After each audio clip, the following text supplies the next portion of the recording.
before you do that, We're live. no, Sorry, David. See, welcome to not Reason Theology, Orthodox Christian Theology.com yeah, on a Saturday night, which is why we're all not prepared.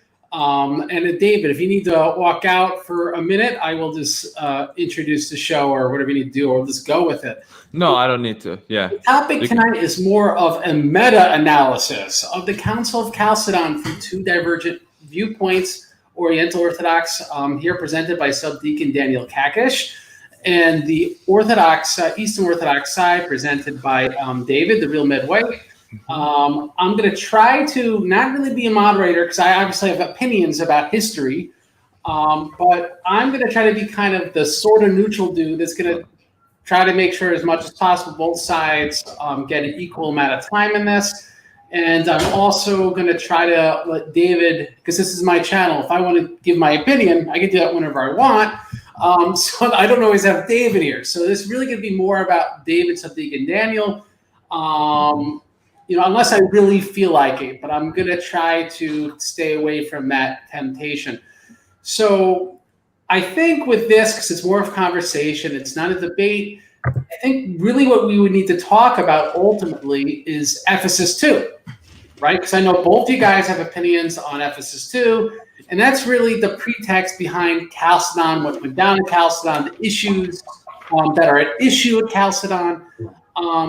So being that the Ephesus 2 is an ecumenical council that is considered ecumenical by the Oriental Orthodox Communion. I know that Subdeacon Daniel has read the minutes. He sent me pictures of the minutes of something I was researching. I want to get the ball rolling with you. How about we start with, being that leading to Chalcedon, why do you think whether Chalcedon was inevitable after a council like Ephesus 2, or it should have not been and Chalcedon was a betrayal? Give us your perspective, and I think they'll get the ball rolling in this conversation. I think that we have to define what are the ingredients of an ecumenical council. So what is an ecumenical council supposed to have? And did Ephesus 2 have those ingredients? I think if we have the same standard, if we have the same measurements on what constitutes an ecumenical council,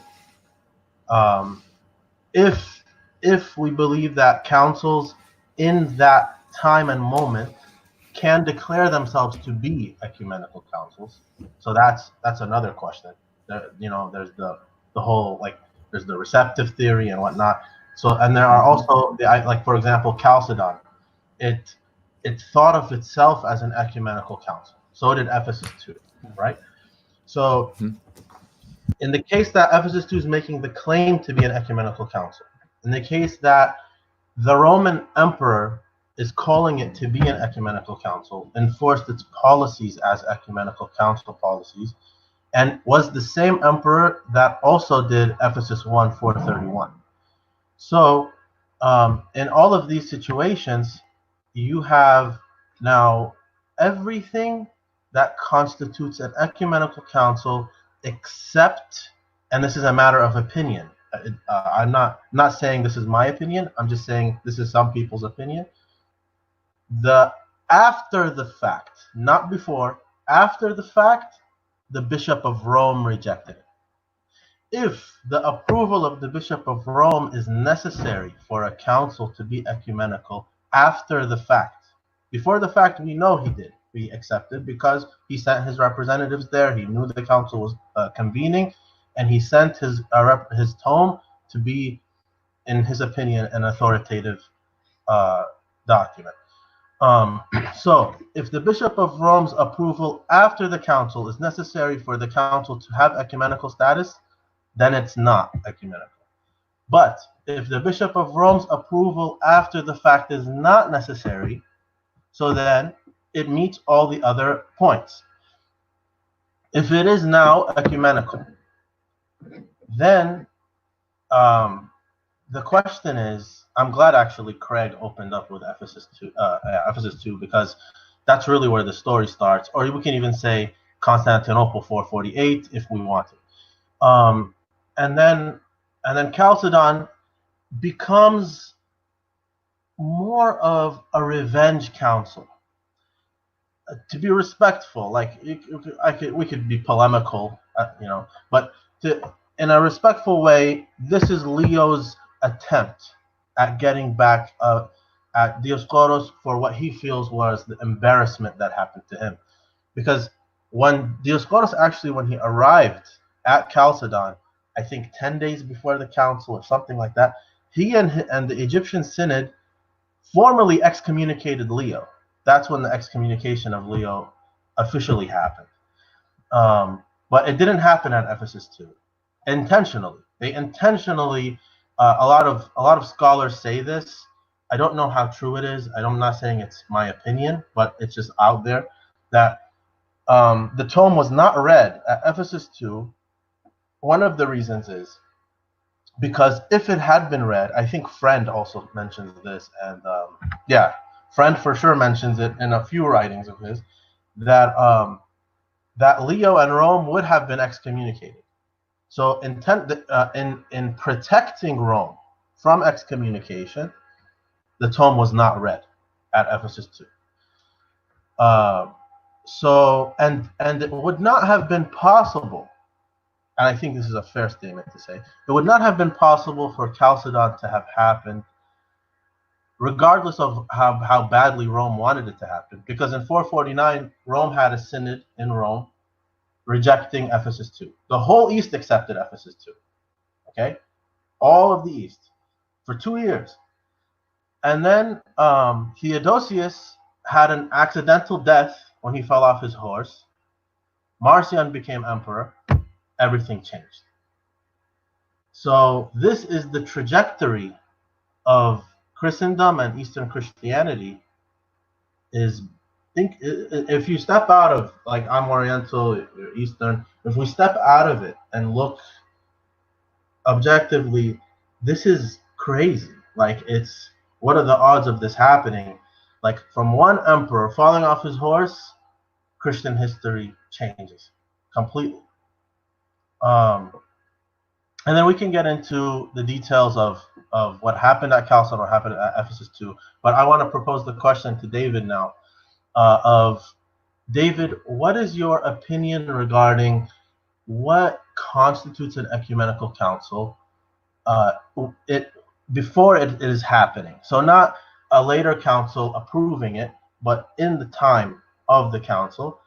And why? So this is really the question. Why is Ephesus 2 not an ecumenical council? Not because Chalcedon said it's not, but in its own situation, why is it not an ecumenical council? Well, to start with that, I want to start from the last. So the problem with that kind of question is that it kind of avoids what our understanding of receptionism is. So, for example, a future council rejecting a council is a form. It's a tool in our reception theory, you can say. So, for example, if there's a council and a lot of bishops accept it, 2 years later there's another council and the same bishops reject it, then we can say that's a method of how that council is rejected. As a matter of fact, this is precisely what happens with Ephesus 2. Honigman, this is in the Acts. Honigman computed that out of the 130 bishops at Ephesus 2, 119 of them were at Chalcedon, and most of them were in session 1, and most of them attacked Dioscorus, claiming that what he did was skullduggery. Now, I want to kind of stop there, so I want to talk about other stuff. So what makes a council ecumenical? Well, first of all, ecumenical council means imperial council, and that's very important because none of the ecumenical councils in Orthodoxy, none of them were like without an imperial approval. As a matter of fact, there's a Lateran Synod in 649. The Lateran Synod was not considered as ecumenical because of this reason, even though the Lateran Synod did propose a Orthodox understanding of the two wills. It was not an ecumenical council, and it's because it wasn't an imperial council.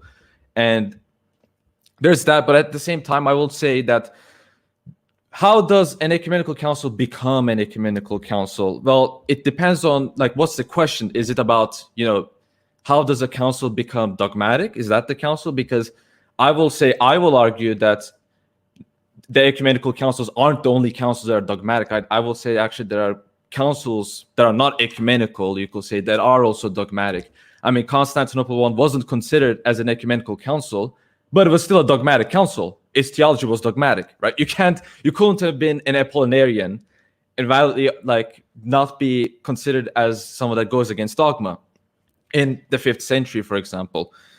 So there's that, and I talked about that. So with regards to Ephesus 2, I think that's a good starting point. Constantinople 448 is also a good starting point. I will say the objections you raised to Chalcedon could be raised to Ephesus 2 because it was also a response to the Home Synod of 448. And all the Home Synod did is anathematize Eutyches because he spoke of two natures before the union, which Severus himself accepts as heresy in his letters to Sergius the Grammarian.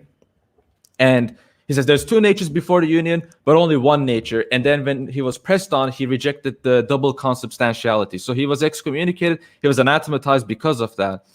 And the same people that anathematized him, by the way, used the from two natures formula. They used Miaphysite expressions, right?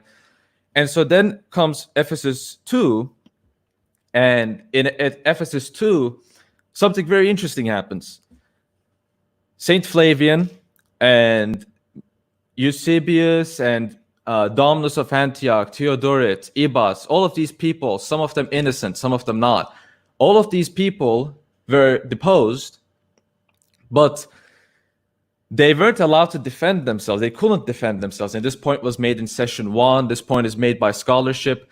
And the argument of Chalcedon is really that the depositions at Ephesus 2, they were uncanonical, and we needed a council to reverse those uncanonical depositions. And that's, yeah, you're right. Session 4 says that. Session 4, Diogenes of Cyzicus says, I mean, we're here because of Eutyches, right? Like, what's our other reason?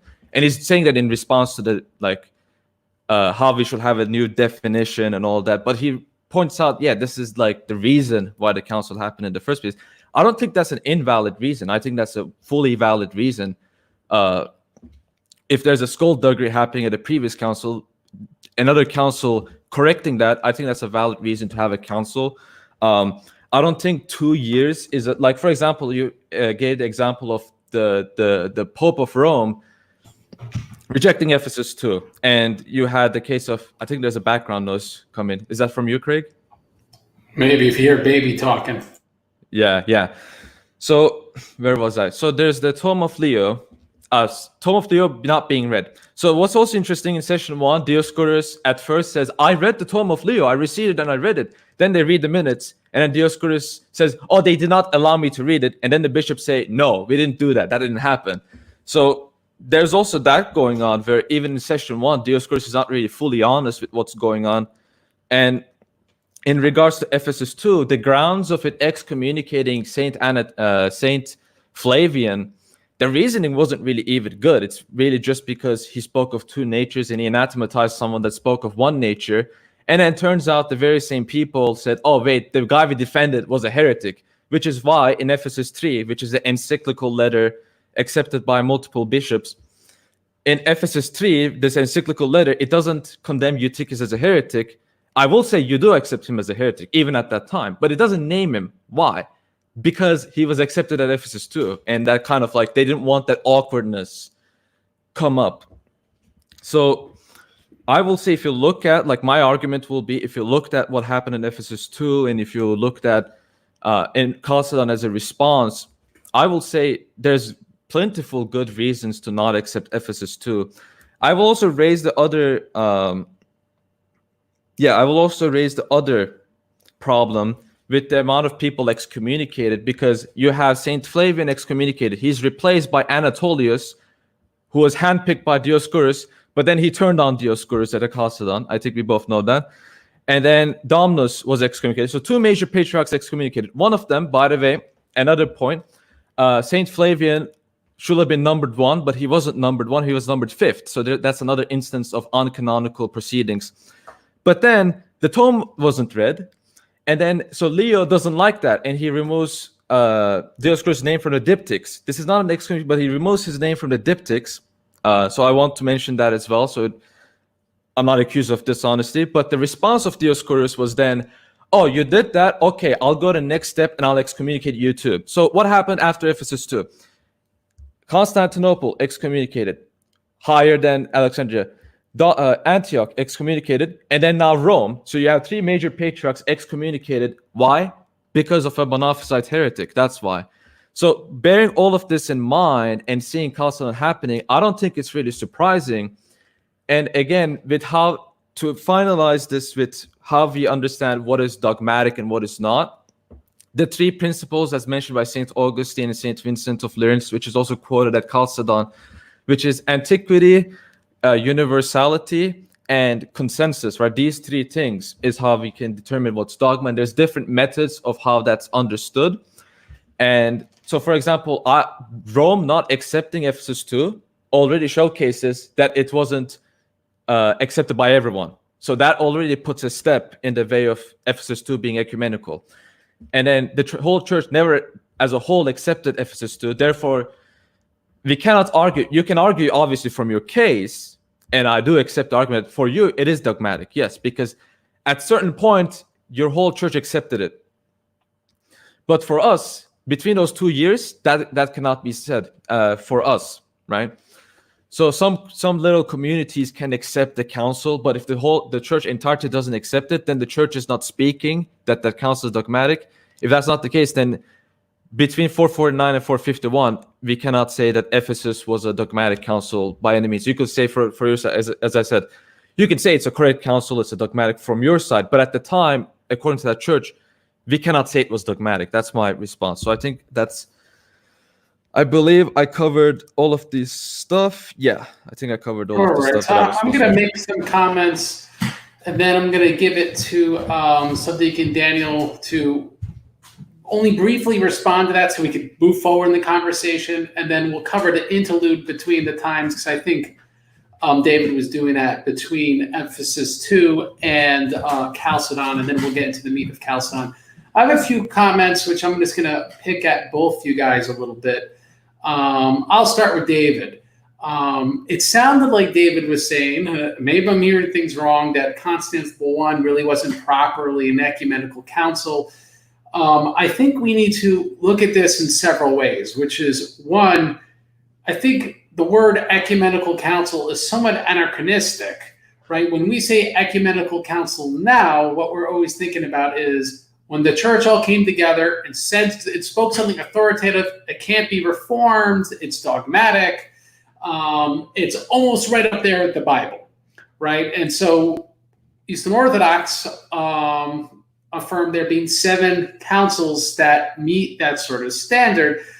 But the word ecumenical council didn't quite have that inference, implication rather, at the time they're having ecumenical councils. So in the synodical letter of Constantinople I, it calls itself an ecumenical council. Likewise, in the Semi-Arian councils preceding Constantinople I, they also called themselves ecumenical councils. Ephesus II called itself an ecumenical council. And Augustine used a different word in Latin. He'd call them plenary councils, and he didn't believe every plenary council is infallible, because clearly there's tons of heretical ones. So it's important to keep in mind there's ecumenical and ecumenical in these discussions. It gets forgotten a lot by the audience, by people that are not too observant when it comes to the history. So David might have not gotten into that sort of nuance. I wanted to bring that up. I also just want to say that due to the canons, and I know David's aware of this because he mentions in one of his videos, due to the canons of Constantinople I being accepted by Alexandria, being accepted by Rome in the West, they had all the Latin collections of canon law have the canons of Constantinople I. We see implications in session 1 of Chalcedon and other councils that they accepted these canons. That being the case, it seems to me that the whole church considered Constantinople I authoritative, and in my opinion, it's sort of this debate about Canon 28 that occurred after the fact that then people said, well, maybe it really wasn't, or something like that. Or even Ephesus 2, where there was some disagreement over, what's the creed. And you could definitely see this among the Egyptian bishops, where they seem to only say Nicaea, Ephesus 1, But at that point, there was already problems because of Ephesus too. So I just want to put that out there. Now, Can I add something? Can I add something quick? Sorry, but this is well, very short. no. You could when you get your time, then you can say I'm full of crap. Okay. I'm gonna pick at David now. I'm not David. I just did that. Daniel. He talks about an ingredients for ecumenical council. Again, when it comes to an ecumenical council and those ingredients, we have a definition of this in Nicaea 2, which is obviously not affirmed by Subdeacon Daniel. But Eastern Orthodox have a definition. You need consent of all the bishoprics, not only the pentarchy. You need the consent of bishops outside the ecumene. All right, this is what's said in Nicaea 2. So essentially, you need everyone to receive it. So if that's the Eastern Orthodox standard for an ecumenical council, clearly Ephesus 2, which Constantinople didn't accept it, Antioch without changing bishops didn't accept it, Rome didn't accept it, it wouldn't meet that standard. Subdeacon Dan and I spoke on this before, but it's something I want to bring up. Lastly, let's see. There was a comment made that all the East accepted Ephesus 2. Not quite. I'd like when we talk about the interlude, because it clearly wasn't at the council because they'd excommunicate people. So hopefully Subdeacon Daniel could flesh out, well, how so? What happened after that council where he takes that inference from history? Because, I don't think Subdeacon Dan's just making stuff up. But I will make this comment on my very little reading, which I brought up to Subdeacon Dan on Ephesus 2. Ephesus 2's minutes read a lot more similarly to Constantinople 2's than, let's say, Chalcedon's. There does not appear to be, it was either like whoever the people that were doing the minutes were not, being very exact with what people said, or they're heavily edited, if not what's his name, Thucydides, when he gave people speeches, were essentially imaginary speeches, and he called it history.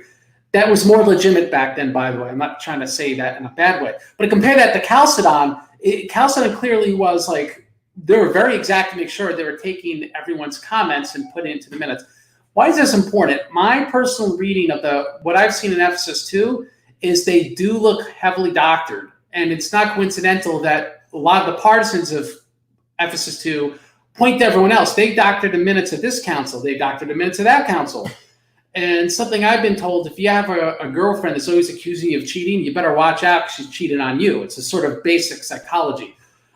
So that's my ignorant inferences I draw from Ephesus 2. So I'm going to bring this back to Subdeacon Daniel now that I've made my comments, and we'll keep the ball rolling. Thanks, guys. So just off the bat, just a quick reply to the point. So you have the same bishops present at 448. They're at 449 now. They changed their minds at 449. The same guys. The scholars asked them, did you sign this? Did you say this? They're like, no, we didn't mean it like that. We were under pressure, whatever. This is what we believe in 449. 2 years later at Chalcedon, again, the same bishops. Did you guys say this? Did you sign this? No, we didn't mean that. So these people changed their minds 3 times, except Dioscoros. So when the Acts of Ephesus are being read, and by the way, the evidence that it was treated as an authoritative council in the East, ecumenical authoritative council by the whole East, is the fact that Eusebius himself, who was deposed at Chalcedon, calls it an ecumenical holy great council. Because that's what it was. The emperor treated it that way. The same emperor who was in Cyril's time in 431. It's just an authoritative imperial thing. It wasn't at the time a matter of opinion. Unless you were the Pope of Rome. He thought he had an opinion. But everybody else in the East did not. They treated it like it was valid. Now, when I say, you mentioned the bishops at Constantinople and Antioch. Constantinople and Antioch, if we're going by that logic, that not all the patriarchs accepted it, and because you're not counting that they were deposed, even though Dominus was a straight-up heretic, like there's no question about it. Flavian, we can argue all day. Dominus was for sure an historian. So, but if we're going by the logic that that all the patriarchs have to accept, like you said, at 787, if they're even outside of the empire, then we can't say Chalcedon is ecumenical, because Alexandria didn't, and Ethiopia didn't, and Eritrea didn't, and Armenia didn't, so, and Persia didn't. So we can't say that. I don't know if that is true objectively. Now, so, and back to what I'm trying to say about these bishops who are changing their minds in 3 different councils. You have Dioscoros, who is the only one who's being honest the whole time, and even when the minutes are being read, those bishops who are changing their minds are the ones who are saying that's not real.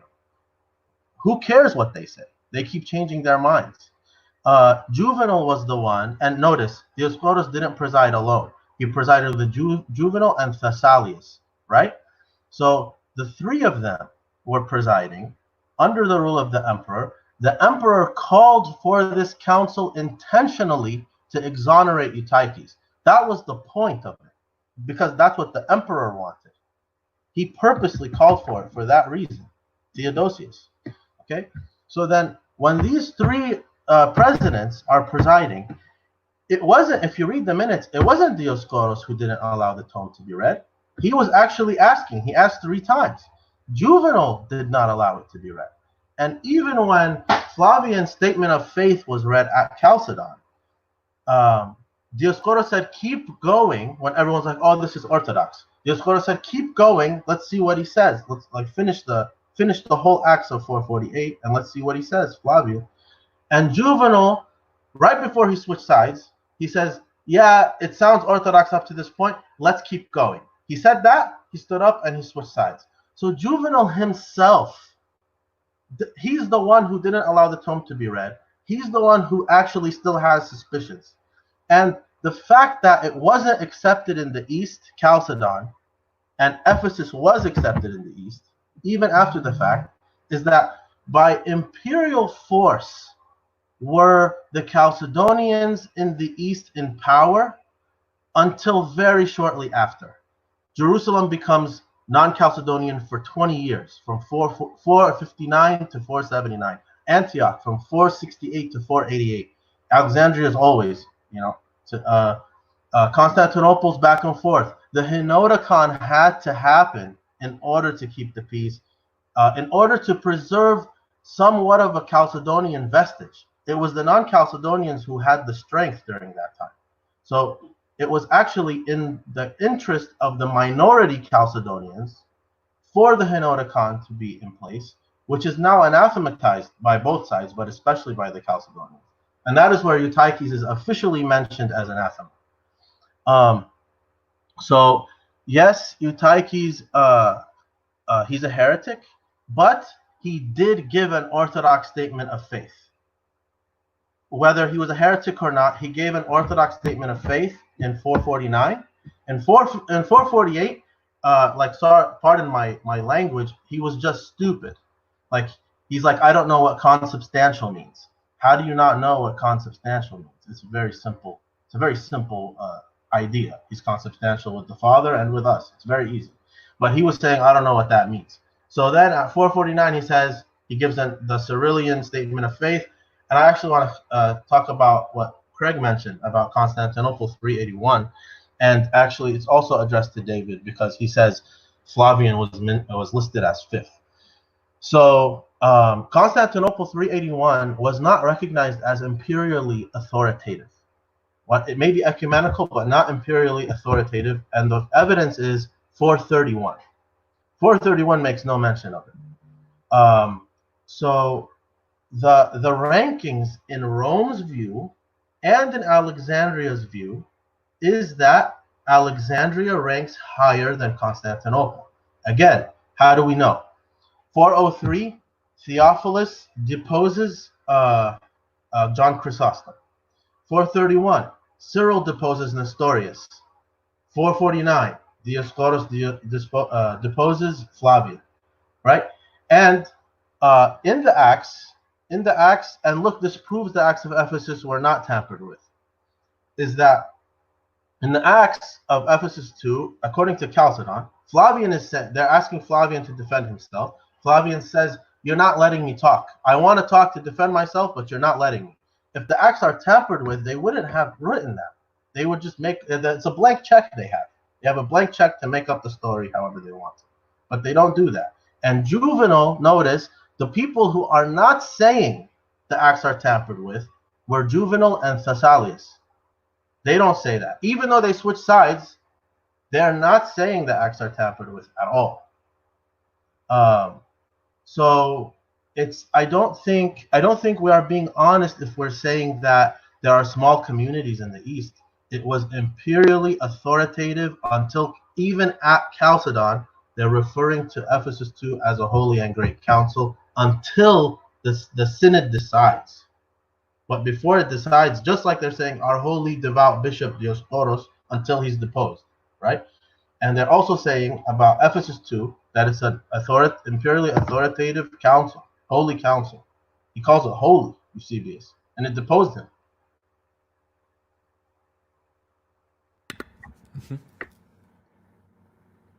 All right, is it my turn? Oh yeah. So actually, before I start, where did Eusebius say that Ephesus 2 was a holy dogmatic council? Where does he say that? I'll give you the quote. You can go ahead until I find it. Okay. So in the case of Theodosius, there seems to be a dependence on Emperor Theodosius here in this argumentation. I will also like to remind that the Emperor Theodosius favored the Nestorian Council in 431 for quite some time actually, and Saint Cyril was in arrest. And so I think like even if you're going to be talking about you shouldn't trust these people because they made dodgy decisions, Emperor Theodosius did the same. And as a matter of fact, Father John Muckikin mentions this in his Cyril of Alexandria Christological Controversy, that Theodosius, like the emperor initially was favoring the Nestorian Council. That was in response to Ephesus 1. So that should also be mentioned. I will say that I don't think the uncanonical charges were responded to, and I will also answer if Dominus is a heretic. I mean, I don't know if I read on him, but Dominus is a heretic. Let's assume that. Then why were none of them allowed to defend themselves? I mean, a lot of them were condemned. Theodort and Ibas were condemned in absentia. Now, if they were brought there, surely it should have been very easy to condemn them and get rid of them. But no, they had to be condemned in absentia. And I also want to note about Ephesus 2 is that it introduced something new. It introduced a monk, Barsomas, as a full member of the council. Monks, until that time, and I don't know if there were cases where monks became full members after that, or if they didn't in our case or in your case, but monks until that time were never full members in any council. That's an innovation. That's what Father Price says.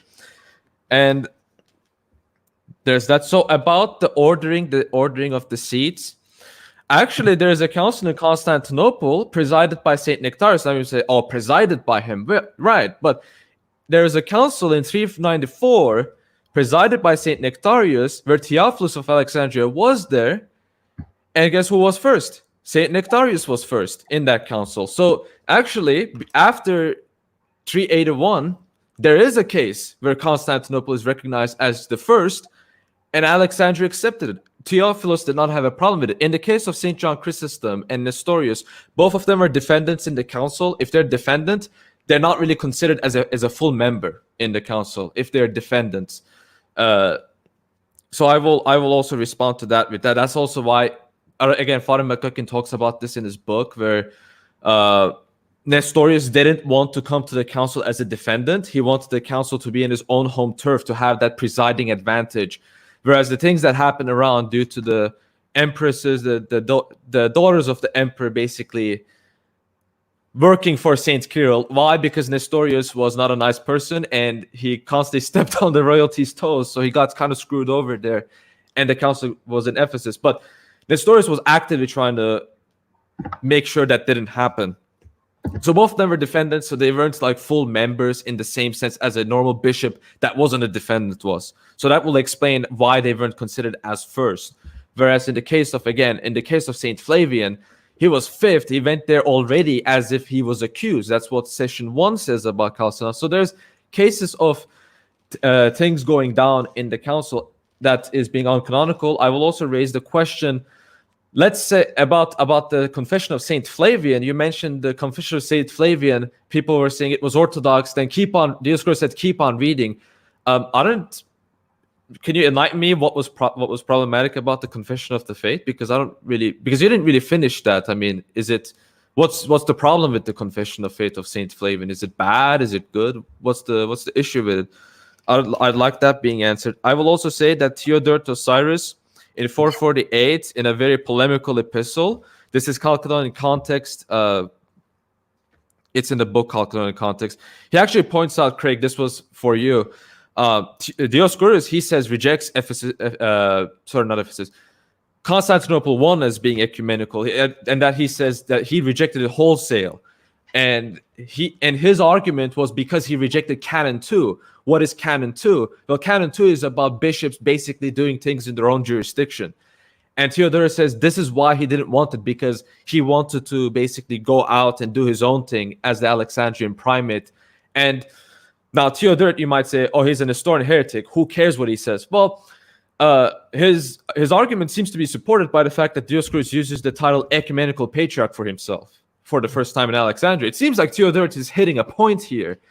And I would like to mention that. So, again, let's say the East accepted it and Rome didn't accept it. I don't really see what's the problem here. I mean, Rome being right on an issue doesn't imply papal supremacy. And if Rome accepted it, but another patriarchate didn't accept the council, I will say the same things. We have Constantinople not accepting it. So, I mean, you had Roman popes that were semi-Arians that accepted semi-Arian creeds. I think Pope Liberius, Saint Liberius, I believe, who accepted semi-Arian.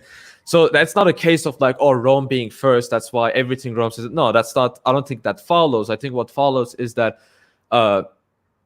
it wasn't basically accepted by the church wholesale. Now you say the same thing can be said about Chalcedon. Actually, I agree.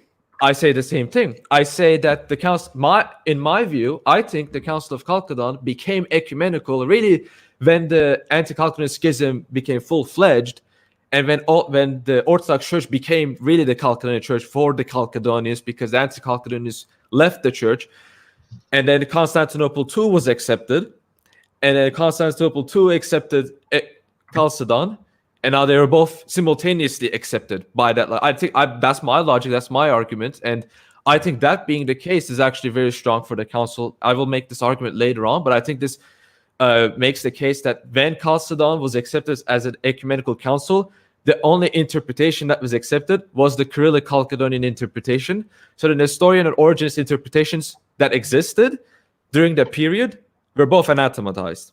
And when those interpretations existed, I will say Chalcedon wasn't it was always a true council, is what I will say. But when we're talking about epistemology, questions concerning epistemology, I will not say that it was epistemologically certain for someone in the church to say Chalcedon is a dogmatic council. If there wasn't epistemological certainty in the church until that time. So I will actually agree with that argument. But I think, again, I'm actually making the case for Ephesus 2 from your point of view. I'm just saying between those 2 years, I don't think you can make the argument that it was a dogmatic council. Or is it like in your view, you can say it was always a dogmatic council, and I will accept that this is your view. But I will say in the church at that time, was it epistemically certain for all Christians that Ephesus 2 was an ecumenical dogmatic council? It wasn't. That's basically my point here. All right, now I'm going to make my points. We're going to then go back to Deacon Dan, and hopefully we'll be firmly into Chalcedon at that point.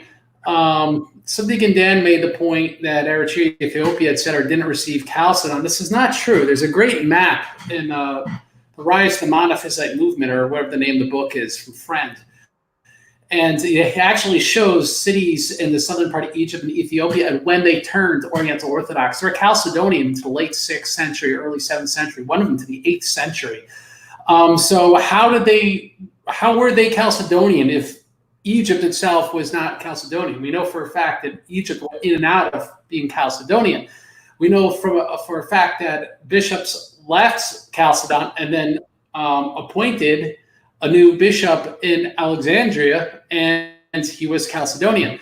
And so I'm sure Subdeacon Daniel has a response to that because Dioscorus did not yet die, but he was deposed. A new bishop was accepted. It was received, and we have evidence over centuries that there was Chalcedonians in Egypt for a long time. So that's why I would actually disagree with both David and Subdeacon Daniel. I think the Nicaea definition is fulfilled. I would also want to add, because on that note, it has to do with the Nestorians. Well, they didn't receive Chalcedon. Then they already go into schism about 15 years beforehand. So if they already left the church unilaterally, then they're no longer part of the church in order to receive it. It's just like if the Orthodox Church, or for that matter, Oriental Orthodox Church has a council now, you don't have to wait for the Pope of Rome to receive it because he's outside the church. His reception's now immaterial. I just want to make a quick comment on the deposition of Chrysostom. The deposition would have been legitimate, but he still had right of appeal to the Pope of Rome because, again, it was an ecumenical council that had all members involved. So I don't think citing that example is all that great. While with Nestorius in Ephesus 1, Alexandria deposed him, Rome deposed him, but he still had recourse to the council, and then he was deposed by the council. So he had no more recourse after that. So there we see the Nicaea II definition working. We see the deposition being affirmed by all, including Alexandria. And so it seems to me sort of this loose approach to canon law that now all of a sudden Dioscorus' deposition is not affirmed when it was an ecumenical council. It was the highest court of appeals, and he didn't come to the third summons. So I don't accept that argument. I'd have to, now David might be right on this, but I'm just going to quibble because I'm trying to be an equal opportunity hater. With the monks not being full members of councils. Father Price talks about this in his introduction to Chalcedon, but I have to admit it's probably been a year and a half since I've read this. But that being said, he speaks about the earliest ecumenical councils even had some degree of lay participation. And we see this in Acts chapter 15. So there would have been lay people, there would have been magistrates, there would have been monks. And really, it's only until like Constantinople II where it became more of a function where even like the emperor really wasn't there. He didn't preside over. I think in Nicaea II, the emperor wasn't there at all. Compare that to Nicaea I, where I think in one of the sessions, Constantine himself presided over it. So what we see is this original model, which is more, at least on the surface, looks a lot more like Acts 15. It's everyone in together. And it became much more ecclesiastical, even though, let's be honest, there was political strings being pulled. But it's so a monk being a member, I'm not sure that's a big deal. Like, you know, and he could sign on saying, I accept it, but really only the acceptance of bishops is relevant. Just like, you know, acceptance of emperor is really immaterial, though that can make it Roman law, obviously. Liberius is not a saint. He's the first Pope of Rome that was not a saint. He broke a streak. I think the first 31 out of 32 bishops of Rome were martyrs. So if you look at, why was Rome such a big deal? I mean, just look at that streak of saints. No other, I think, bishopric could say, we had this many saints in Rome, 31 of them were martyrs.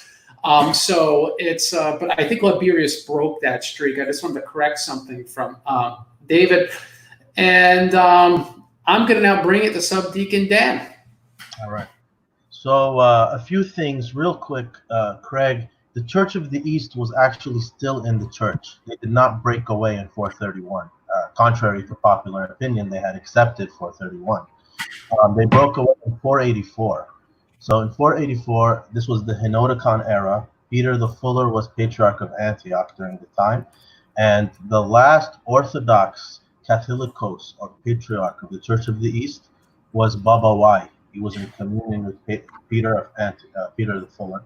Now, in 484, Barsoma of Nisibis, a different Barsoma than the one we're talking about, and he had the Persian king kill Saint Baba Wai and replace him with the Nestorian, his name is Acacius of Seleucia Ctesiphon. So this is the first time now that the Church of the East becomes full-fledged Nestorian. And this is where, after this and ongoing, they replace, for example, St. Ephraim's textbooks with Theodore of Mount Celestia's, and then it just goes on from there. That's when the excommunication happens. But up until 484, they are in the church. So that's real quick. They were still, their opinion still mattered. And the Eusebius quote, David, that you asked for from the Council of Chalcedon. He says, this is 187 in Price. You know, the how it says the sections, like 186, 187, whatever. I think it's from session 1. He says, during the reading, Eusebius, the most devout bishop of Dorylaeum, said, when Eutyches, whom I had accused, presented his plaint to the Holy Council, and then Price has a footnote saying, look how he's still calling Ephesus 2 a Holy Council. He mentioned that I was his accuser, and then you could read the whole context there.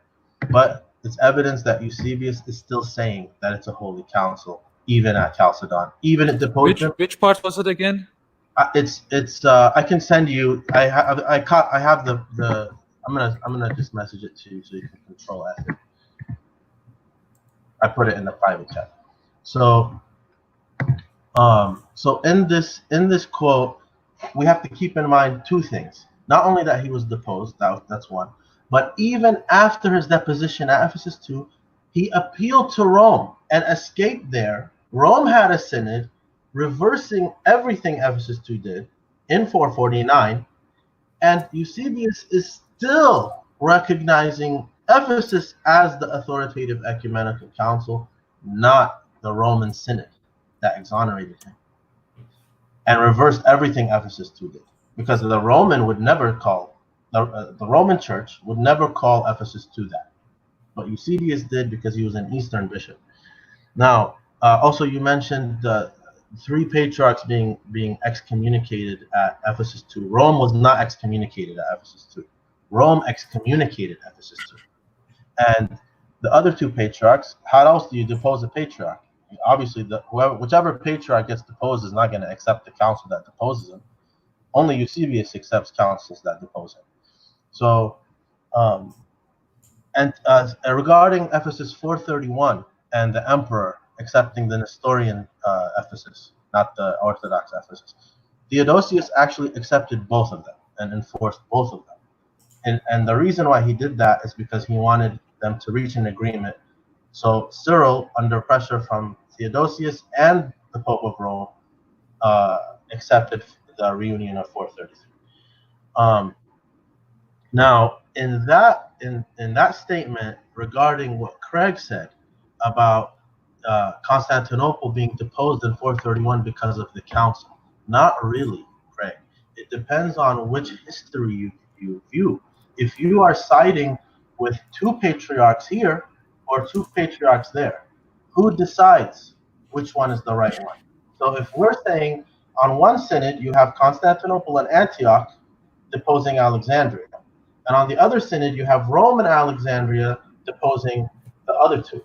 So you have 2 versus 2. 2 patriarchs here, 2 patriarchs there. Emperor recognizes both synods in 431. So we, you, me, David, we recognize 431 because that's our side of it. But that doesn't mean it's an objective view, right? Maybe at the end of the day it's objective, but right now it's Daniel's opinion, David's opinion, and Craig's opinion. And then Jerusalem, I want to mention about Jerusalem switching sides regarding the Ethiopian point you brought up. Yes, there is evidence of a minority presence in Ethiopian history of a Chalcedonian here or there. The vast majority view of the kingdom is a non-Chalcedonian one of the empire, right? But just like how Jerusalem was a fortress and a bastion of non-Chalcedonianism until the 6th century, and now who can speak of a non-Chalcedonian?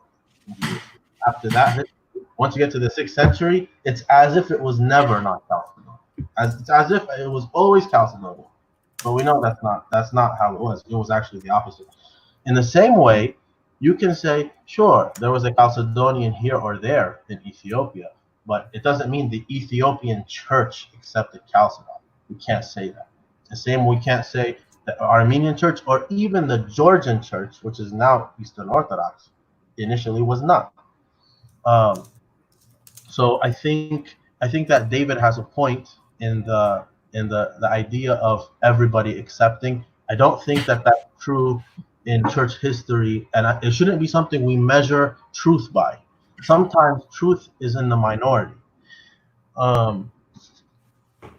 And I think that I'm pretty sure I'm missing some things that David brought up, some questions that he asked me, and I have the notes here, but I'm not seeing. David, is there anything else you asked me that I'm forgetting to answer?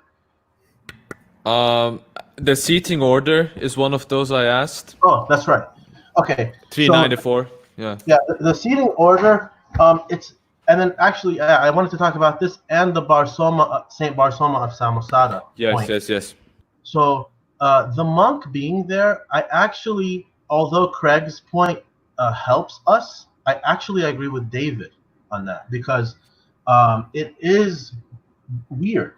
Like it's and it doesn't, like Craig said, it's not a big deal. Nothing changes, but because of the sensitivity of canon law and like the little intricacies of this really strict conservativeness coming down through these councils, it was such a big deal for them.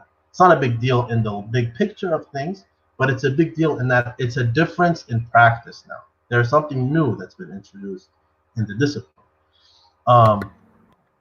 But in the same way, this pentarchy idea is also a new one. It's not an original one. So for Constantinople, the Synod of 381 to have been imperially authoritative, even if, and then we know from Ephesus 3:475, and Peter the Fuller as actually the first patriarch of any church in Christendom to introduce that creed into the liturgy. So even though the Chalcedonians accepted 381 officially before the non-Chalcedonians did, it was the non-Chalcedonians that included that creed in their liturgy before the Chalcedonians did. So regarding the theology there's no issue with between any of us. And being ecumenical liturgically for all the Oriental Orthodox, every Sunday we say that it's an ecumenical council, 381. But regarding up until the point of, it was not viewed in the same way, and this is very clear. It's not viewed in the same way as Nicaea and as 431. It's not even close, by no side, up until this point. Chalcedon makes it equal. Before that, it was a holy council. There are saints there, Saint Meletius, etc. But it was not on that same tier. So for Constantinople to be 1 or 2 or 3, it wasn't thought of. At Chalcedon, they say about Ephesus, look how they said Flavian is 5. Like they disrespected Flavian by saying he's number 5. And then the Romans, in like a smart reply, they say, see how we have him number 1. But really, they have him number 1. So they're actually number 1. The Romans replied, we have him number 1. So they're actually the 1A. And then after that is 1. And then if you read Chadwick and Palmer, both of them, they talk about, and Friend too, they talk about the relations between Anatolius and the deal he had with Leo leading up to Chalcedon. After 449, until Chalcedon, you see why Constantinople is now an absolute, this is higher than Alexandria, because of that 2-year-long working on agreement between the new patriarch of Constantinople and the Pope of Rome. Leo agrees to it. He agrees to Canon 3 of Constantinople 381, and then he switches as soon as he gets what he wants. Sorry, like I know I'm not trying to diss the saint for you guys. It's not my intention. I'm just speaking like from history. Leo changes his mind about the agreement that he agreed, and that's why he rejects Canon 28 later. So Rome has been flip-floppy with this anyways, you know? Yeah, we're at and 11 minutes, so we'll give the David. yeah, and I will say, yeah, Rome flip-flopped at the time, yeah, and I think it was a question that many bishops asked: why is Rome accepting Chalcedon and not accepting one of the canons? That doesn't make any sense. I will agree with you there. I don't think it attacks our point. I would also like to correct not correct, but I would also like to say I said full member. So there was lay participation. I admit that there was lay participation. There were monks. The same monks came to Chalcedon in order to give testimony. But I'm saying full participation. Barsumas was a full participant, as if he was a bishop when he wasn't. So that's like my point. And I will also like to add in terms of the deals that Anatolius had with Saint Leo. The same can be said for Dioscorus and Eutyches. I forgot to mention this. I want to mention it now. Dioscorus actually accepted Eutyches back into communion before Ephesus 2.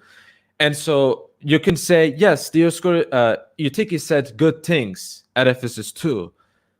But that didn't happen when Dioscorus got him back into communion. And what did Eutyches say? There was two natures before the union, now there's one. Two natures before the union, Severus of Antioch anathematizes it. So Dioscorus accepted that, even though he said something that his own church rejected. About the point about Constantinople 1, yes, I do understand that you accept it as ecumenical, but the fact that you accept it as ecumenical is actually proving that you're admitting that you were wrong, because you wouldn't say that Constantinople 1 became true and its canons became true when we accepted it. You will say it became true after the council was declared, right? But the question, so it was like that in actuality, but epistemically speaking, you could say you weren't certain, but you're still nevertheless admitting that you were actually in the wrong in not adhering to the seating orders by saying that Constantinople 1 is accepted. And I still nevertheless press on the point. I mean, there's a Synod 394 with Saint Nectarius. I don't think that was really responded to. I want to keep this short so we can talk about Chalcedon itself. That's what the stream is about. Since I mentioned that about pentarchy, I don't think I make any point about pentarchy. I don't believe in a pentarchy in an epistemic way. In when we talk about accepting what church is right, what church is wrong. I will also mention that. Would you agree with me, Subdeacon Daniel, that we were part of the same church? We just didn't accept what council was the ecumenical one until the Jacobite schism. Will you say that we were part of the same church? Would you agree with that? And so, there was I'm making this point not to make an objection, just to inform the viewers. The schism happened over time. So many people think that, Chalcedon happened, instant schism. Well, actually, no. It happened a century later. So there were Nestorianizers in the church. There were people that rejected Chalcedon in the church. There were Origenists in the church. So there were different groups that were in the church at the time. That's why I'm saying it's difficult for me to argue that Chalcedon was epistemically speaking, that it was a council that we can say is 100% dogmatic. And about the Pope and the East, Pope versus East, that's kind of I think this is kind of something, because in the previous discussions he makes the same point. So I want to say that Patriarch Akakius, Dioscorus, Constantinople II opposed the Pope. They excommunicated the Pope, or they excommunicated the Pope. Constantinople II basically said, this Pope is not even a real Pope. It's basically saying that we're in communion with Rome, but this guy's not the Pope, kind of this kind of an idea in Constantinople. So I wouldn't say that the Pope was always Chalcedonian and the East was anti-Chalcedonian. No, I think there were instances where there was tension from both sides, where Rome attacked and then the East attacked. And again, I want to keep this short. I think I talked about all of my notes here. I want to get to Chalcedon now, in my honest opinion, because I think that's what we are here for. We talked about this for an hour already. Yeah, we got another 7 minutes, so get into it. Get into Chalcedon, or Chalcedon, okay. Yeah.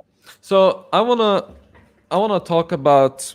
Well, I already in my debate review mentioned multiple different points about the Chalcedonian Council. The context is obviously important as well. The intention of the council, and what I want to talk about is that on surface level, many of the anti-Chalcedonian objections against Chalcedon were very strong. On surface, it seemed very strong. One of the arguments was that miaphysis was a patristic statement, patristic formula, whereas diaphysis, that's not patristic. You don't see this in the fathers explicitly. This is one of the arguments at the time. We don't hear this argument anymore, and I'm going to explain why we don't hear this anymore. Another argument is that it accepted the companions, you could say, the supporters of Nestorius, Ibas, and Theodoret, right? This is one of the anathemas of Dioscorus in the 6 anathemas against Chalcedon. It talks of the Tome of Leo, right? Very obvious one. Tome of Leo seems to be speaking of 2 subjects. And Severus's point as well, some people make this argument that Dioscorus said, I don't say into natures, I say from 2 natures. And they say, well, that's a Cyrillian statement. Kirill said this all the time. And what does Chalcedon do? Oh, they say in 2 natures. And in the first draft, Chalcedon had from 2 natures. And in the second draft, they changed that to in 2 natures. So you see all of these arguments collected together. And it seems like there's a very strong case that Chalcedon was an historian council. I want to briefly give an overview of my responses to those arguments, because when we look into the argumentation, when we look into the arguments themselves and what actually happened, I don't think it's strong. So number one, this is an overview. If you want to get into the detail of the Tome of Leo, I'm ready to. But with the Tome of Leo, there's 2 things that refute that the Tome of Leo, speaking of double subject. Number one is that the statements he makes is supported by the Church Fathers. Number 2, the council itself says that we interpret the Tome of Leo by the eyes of Cyrillian theology. How do we see this? There was a 5-day commission at Chalcedon that cross-checked the tome, because the Illyrian and the Palestinian bishops, I believe, opposed the tome. And then you had a 5-day commission. They looked at Kirill's writings and they compared it to the Tome of Leo. And the people that objected to the tome, they later on said, oh, we looked into it, we researched it, and we saw that it was right. Number 2, why Peter spoke through Leo. That's a popular phrase.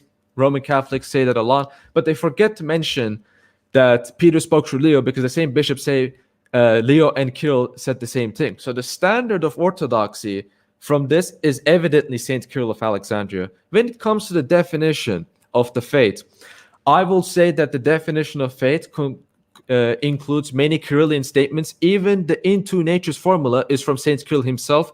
And all I need to point out is Glaphyra. He explicitly says in Glaphyra, I believe this is the part in Leviticus, I've mentioned this in the debate, he says that Christ is in 2 natures very, very explicitly. And so there is actually support from St. Kirill himself and also many other fathers, not only St. Kirill, but at the same time, it is qualified in the way St. Kirill qualifies it, right? So distinction in contemplation, the natures are distinguished in contemplation. That's a Cyrillian argument. Nestorians will say that it's a concrete distinction. If there's a concrete distinction, then, if there's a distinction in the first place, then there must be a plurality. If it's a concrete distinction, there is a concrete distinction between the natures. That means there are 2 natures with their hypostasis. That's the Nestorian argument. So one of the arguments is that Chalcedon does not preclude prosopic union understanding. I think actually their definition completely does. Absolutely it does. You can't have a Nestorian Christology if you distinguish the natures in contemplation like St. Kirill does, and like many of the Cappadocian fathers does. David Bradshaw has a great article on this and a great video on this, on distinction kat epinoia. You can find it on YouTube. It's a great article that explains how the distinction works. In regards to Theodoret and Ibas, I will say that, first of all, in the case of Theodoret, it's not as simple as it looks. If you read Eranistus, Theodoret himself uses Cyrillian argumentation. Now, does that clear him of all suspicion? I think he has many defects in his Christology, but those defects do not relate to actually to two-person Christology. The defect I'm talking to is that he rejects theopaschism because in Antiochian terminology, God equals divine nature. To say God suffered means divine nature suffered. So that's a defect. I think that's a theological defect as well, but it doesn't relate to the controversy it has. So it isn't as simple as that with the case of Theodoret. I'm not going to die on the hill, but it's not as simple as it looks like. In the case of Ibas, you have the letter to Mari. That's something that we will debate, but I'll take the worst case scenario for this overview. With the letter to Mari, we have only 2 people saying that the letter was orthodox out of a sea of people, and just because a council has some people saying, oh, this is orthodox. I'm taking the absolute worst case scenario for our side. doesn't mean there's a dogmatic letter. I don't think anyone even made that argument. I don't think anyone made. I'm willing to be corrected on this, but I don't think anyone made the argument that this letter is a dogmatic level on the same level as like Saint Leo's citations for his tome, for example, or any of this. No, I don't think that's actually dogmatic on that level. It's just a letter that was read at council. If that's dogmatic, then Photius and Eustathius' letter that was read in support is also dogmatic. So yeah, those are my responses. But I'm very willing to have a good conversation on this because I love the the council, the discussions.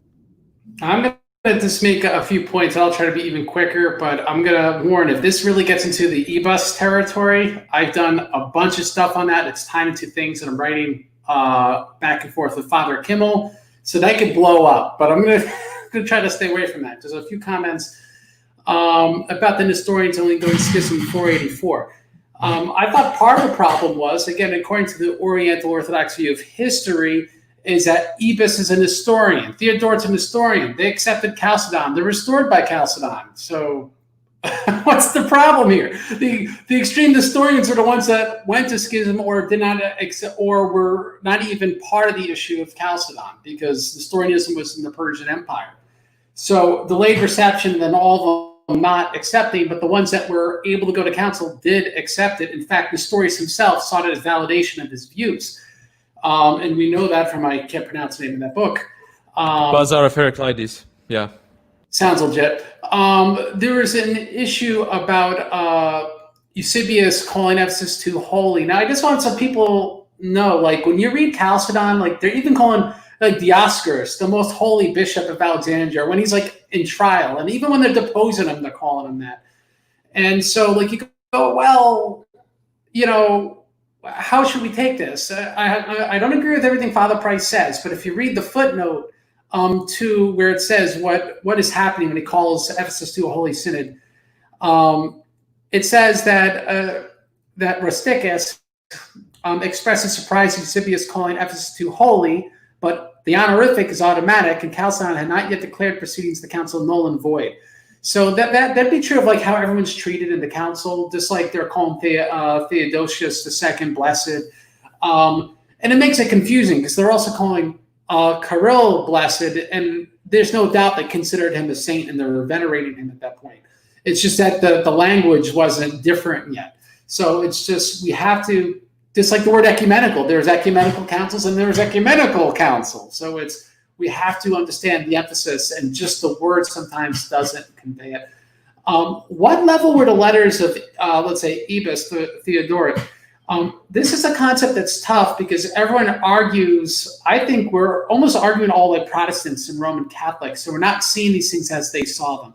I'm just going to cite Father Price. He calls this conciliar fundamentalism. And the view came into being, he argues, I think Athanasius had it because he talks about this in his letter De Senatus. But the view was that everything uttered in ecumenical council was infallible. And so, for example, in the Bible itself, we have things that are, like the king of Assyria saying terrible things that God won't save you.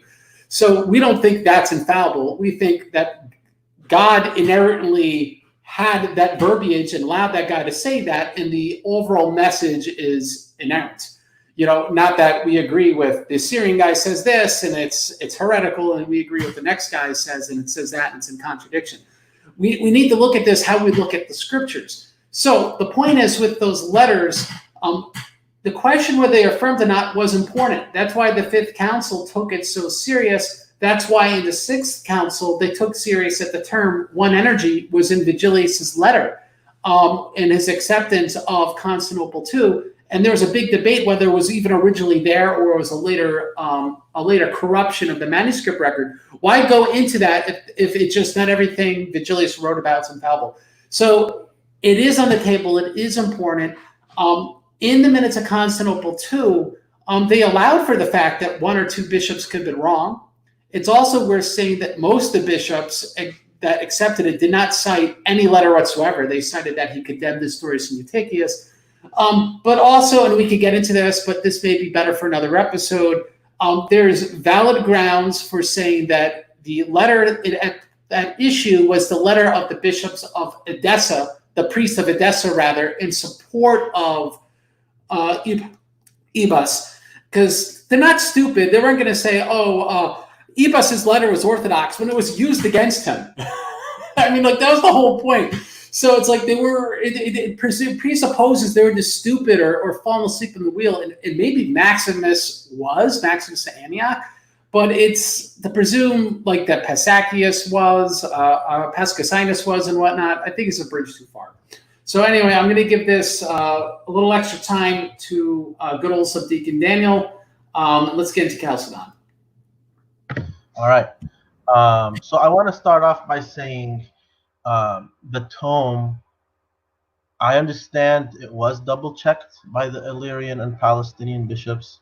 I agree. It's a matter of fact. It's not an opinion. At the same time, that's irrelevant to Rome. So Rome did not care that they were going to check or not check. For Rome, it was non-negotiable. There was no option. They came into the synod different than Ephesus 2. They're still mad because of that. So they're coming in this one. This is the tone. Accept it or we're leaving. There's no option for them.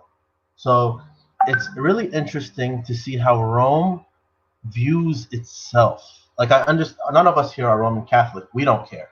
But the way Rome thought about itself in the Chalcedonian context is key to understanding Chalcedon.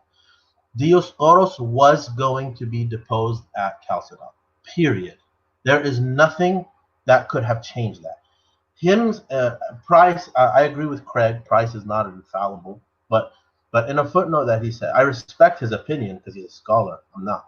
So in a footnote that he says, even though it is speculative, he says, Dioscoros damned himself when he said, I accept from two natures. Because that, like David said, would have been the definition. But because he said it, therefore it's not going to be. Now it's going to be in two natures because they don't want him to accept it, because they want him to be deposed. In the same way, Eutyches had to be exonerated at Ephesus 2 because the emperor wanted it to be so. Period. So in any case, so then Eutyches is presenting a statement of orthodoxy at that synod. And the rule, the canon law, is anyone who deposes an orthodox person is now has to be deposed. So even if Flavian was orthodox and Eusebius was orthodox, even if, not saying they were, I don't know, but even if, then, but because they deposed an quote-unquote orthodox person, now they have to be deposed. So that's really the reason of their deposition. And this is because the emperor had predetermined this was going to happen. So Dioscoros is executing this on behalf of the emperor. In the same way, Marcion and Leo decided Dioscoros was going to be deposed. This sounds ugly, like from a historical perspective, from an objective perspective, but sadly, councils function this way a lot of the time. Now, let's see. Okay, Antiochian Christology, you said you're not going to die on that hill, so I'm not going to be too long about it. I just want to be clear real quick. The schooling names, I strongly disagree with. When people say Alexandrian school, Antiochian school, it's not true. It's an oversimplification. There's a lot of evidence before Diodor's school, Antiochian Christology was very single subject and Theopascite. And I've actually gotten into debates with Assyrian Church of the East people and proved this to them beyond a doubt. Now, just like a quick kind of point, the Creed of Antioch, before the Nicene Creed before everyone had to conform to it, the Creed of Antioch used to say, and actually in the Syriac Church it still does, it used to say Mother of God in the creed itself. In Antioch, 100 years before Ephesus. So in 325 in Antioch, they were saying Mother of God already. So you would think that's crazy since they were the ones fighting it. But that's because Diodor and his school reversed everything when they came around. So I would not make the argument that Ibas's letter was dogmatic. I agree, it was not. I do believe that the council thought it was orthodox and not problematic. But the whole council, I believe the whole council of Chalcedon thought it was a non-problematic and normal orthodox statement, but not a dogmatic one. And Craig's point about Maximus, Maximus is not really the deciding factor in this case. So Dominus had already approved of the letter. Edessa was under Dominus at the time when you were mentioning, and so was Beirut. So the patriarch himself, and even Ibas at Chalcedon, he says, if I anathematize or whatever, it's because of my patriarch, like John, and then Dominus. So Dominus was an historian. So then we can't really measure by the patriarch. Maximus, when he's there, he's one of the guys, just like Anatolius is. They were both Alexandrians, both put in there by Dioscoros's influence, switch sides, Maximus and Anatolius. So Maximus then, he's not in a position to say anything at this time. Like, this is all kind of a big, let's figure this out. We gotta keep our C's, right? Because he was a part of this whole mess too. So whatever happens, happens. Ibas was restored by Leo before this. Leo, the Roman Synod, had refuted Ephesus 2 before Chalcedon. Like, Leo would have. I agree with Craig's point about the way Eusebius referred to Ephesus 2 as holy, the same way they were referring to Dioscoros as holy before these things were deposed and refuted. But for Leo and Rome, that was already not the case. They did not need Chalcedon for them to do that. In their mind, in the Roman mind, the See of Rome, Chalcedon was not the ones that made the decision. For them, the Pope was. It's hard to get away from that. Like, who cares for us? But I'm telling you, this is how Rome thought. Now, okay, Craig mentioned Nestorians. How are they? They accepted Chalcedon, therefore they weren't Nestorians. So the word Nestorian, it's probably wrong because the Christology existed before him, you know. So I like to say dio-hypostatics, but you can't really think that they had an alternative. Any dio-hypostatic person on the Roman side of the border would have accepted Chalcedon, because that's their choice to get back in, right? Nestorius himself accepted it. I'm not saying the council is Nestorian or not. That's not the argument I'm making right now. I'm just trying to tell you there isn't an Assyrian Church of the East at this time. It doesn't exist in a schismatic sense. It doesn't exist. The Persian Church was still in communion. So the dio-hypostatics would accept Chalcedon, because that's like the closest thing that they have. And the evidence of that is there are Nestorians, like David mentioned earlier, that were still in communion with the church until 553 on the Roman side of the border. And then I take notes as best as I can. I'm probably missing something, but yeah, I'm done. Okay, I want to ask something. Let's do a bit more like active discussion, because I think that will help us. I wanted to ask David, sorry. And again, I did not really participate in the Christological debate that happened last time, but I do have a Christological point, and I'm sure you can explain this. But in the Tome of Leo, he says, I'm going to read the quote. I know you're familiar with it. He says, "For each of the forms affects in partnership with the other that which belongs to itself. The Word doing that which belongs to the Word, and the body performing the things which belong to the body." So here, I don't know, and again, you can explain this, but the word for any Easterner at least, and even us in English, off the bat, the word is a hypostasis. The word is not a nature. That's the second person of the Trinity. So when he's saying the word doing, What pertains to the word? The word, and the body performing the things which belong to the body. Yeah. That sounds to any Easterner, even if it's not what it means, it sounds to the Easterner like two hypostases here. So you can imagine then, if you are a Christian living in Jerusalem and Juvenal tells you before he goes, saying, if I go to Chalcedon and accept it, don't let me back in. He tells you that, and then he goes to Chalcedon and he accepts it, and then he comes back. So he gets deposed right away. For 2 years, the army brings him back, and then in 459, you have a non-Chalcedonian patriarch for the next 20 years. So do you, as an Eastern Christian then, do you kind of blame the East for being so kind of traumatized? I don't know what the word is, but like allergic to this. This turned into from a Christological question to a historical one. Well, I'm not knocking you, but yeah. That's how I think. Sorry. Okay, so in the sense of Christological, actually there are fathers that refer to Word of God as the divine nature in a linguistic fashion. Saint John of Damascus does this with his dialogue with the Saracens. He explicitly says in his dialogue that the Word of God, when I say the Word of God, I'm referring to the divine essence. I'm not referring to the hypostasis, Jesus Christ. So that does happen, and I think. Now, I made this point in my video about Nestorius. He does like give certain titles and names for natures.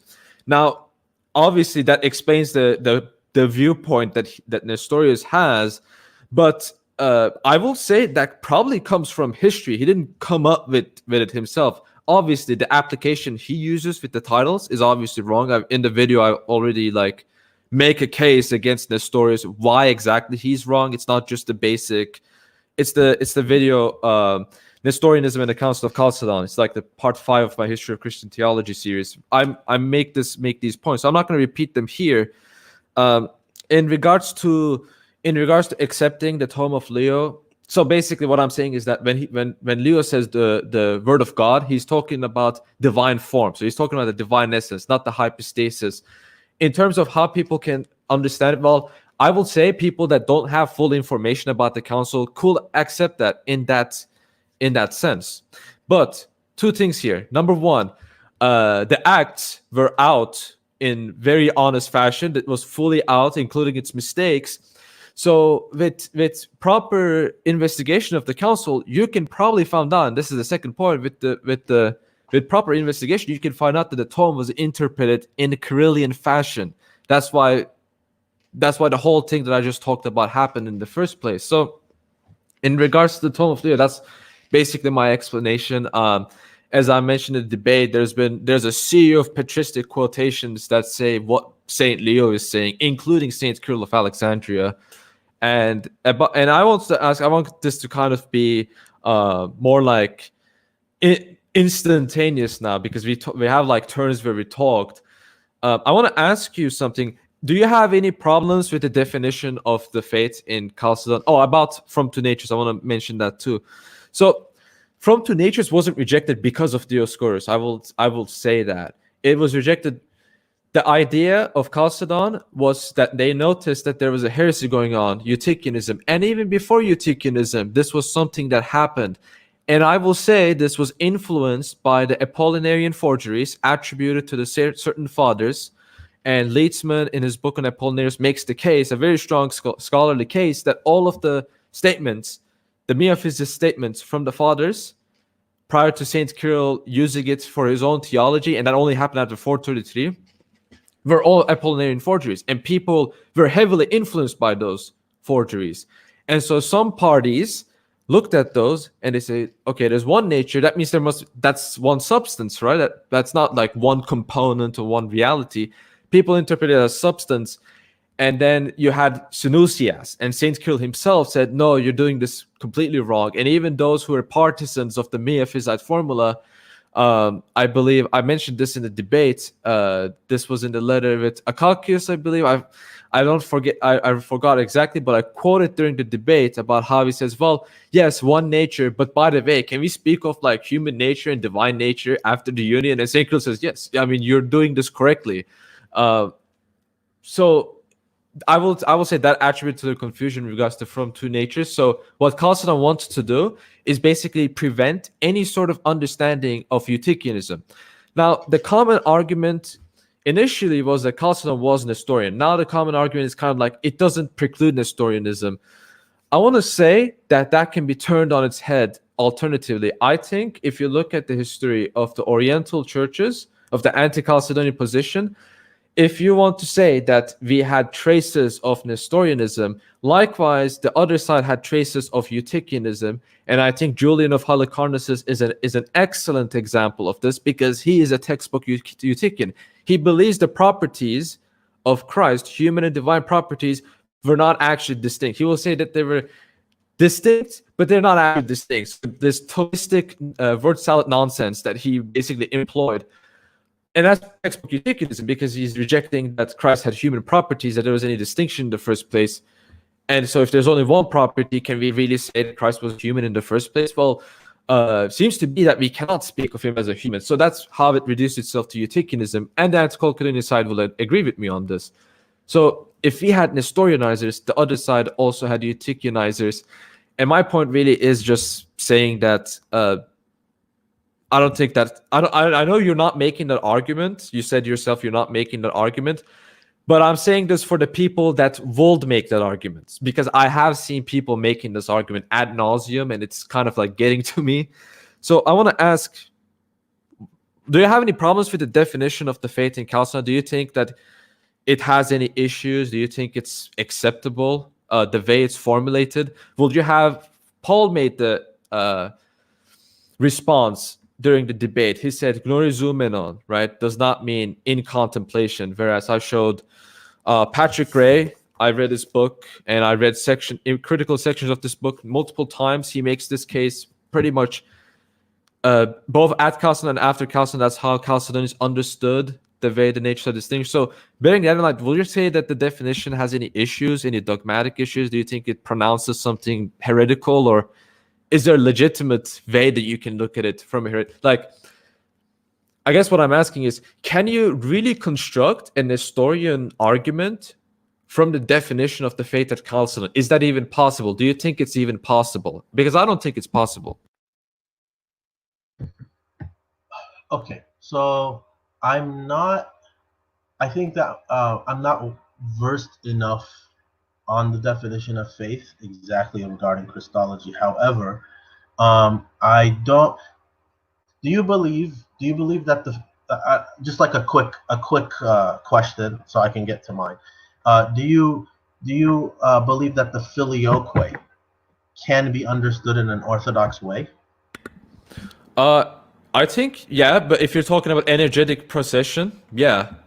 If you're talking about hypostatic procession, it's definitely heretical. But I will say, in any of the Church Fathers' statement, that hypostatic procession definition, if you look at it, if you look at its theology in full, I don't think you can make that interpretation even possible. I don't think it's even possible. Okay, but just in the word itself, it can be understood in an orthodox way. Just the and the sign.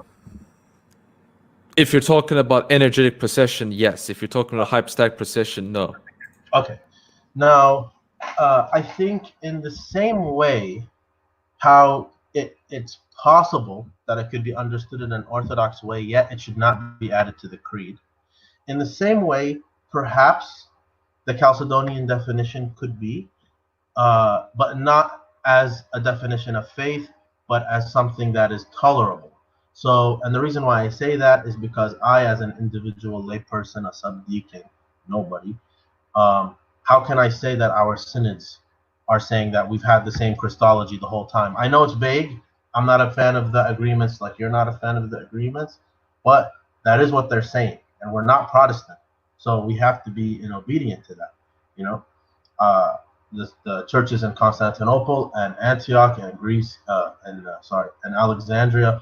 They wrote this, and they wrote that, and in Rome, they said we not only are they said that, they said we've actually had the same Christology the whole time.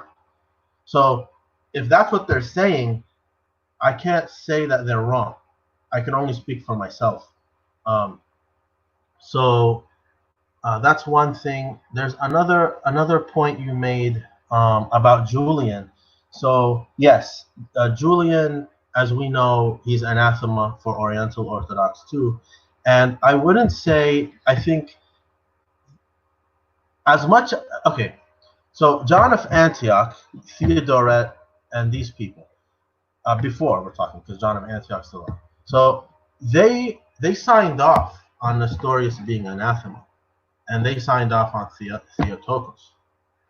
At the same time, they did not when I think it was, forgot who the name of the bishop of Constantinople was after Nestorius, Proclus, something like that. Saint Proclus. He in his letters with Cyril and Father John Baer, he wrote a book. It's called Against Theodore and Theodore. It's really good. In their back and forth, and the Bishop of Melitene, and I think even Eustathius of Beirut, in the back and forth, they're telling Cyril, anathematize Theodore of Mopsuestia. And Cyril replies, essentially, I'm paraphrasing, essentially saying, I know he was a heretic, but, because Cyril himself wrote against him, but if we anathematize him, these guys will schism again. Because they said, the Antiochian party said, if he gets anathematized, we would rather burn in hell than anathematize Theodore. So the same people who had already accepted Ephesus 431 and the formula of reunion, anathematizing Nestorius, accepting Theotokos, are still really heretics. So they still believe in Theodore, that Theodore is not only is he a saint, but they call him the exegete. Like he is number one to them. So in the same way, and there's historical evidence of this, this is not an opinion, there were people who believed in that Christology, even when they anathematized people like Nestorius, even when they accept the phrase Theotokos, they can still accept Chalcedon in a heretical way. So whereas David and Craig, let's say, accept Chalcedon in an orthodox way, they can accept Chalcedon in a heretical way, in the same way someone like Eutyches or Julian, maybe, yeah, even Julian, can accept Ephesus 431 in a heretical way, right? So the council leaves room. So today, if we're talking, like which history won out? I'm not talking about imperially, obviously you guys, but I'm talking about Christologically, which Christology won out. And I would say the Christology that won out is the one that the agreements today have been signed on, which is something that we would both say is our Christology won out. But the Christology that didn't win out is the one that the double subject.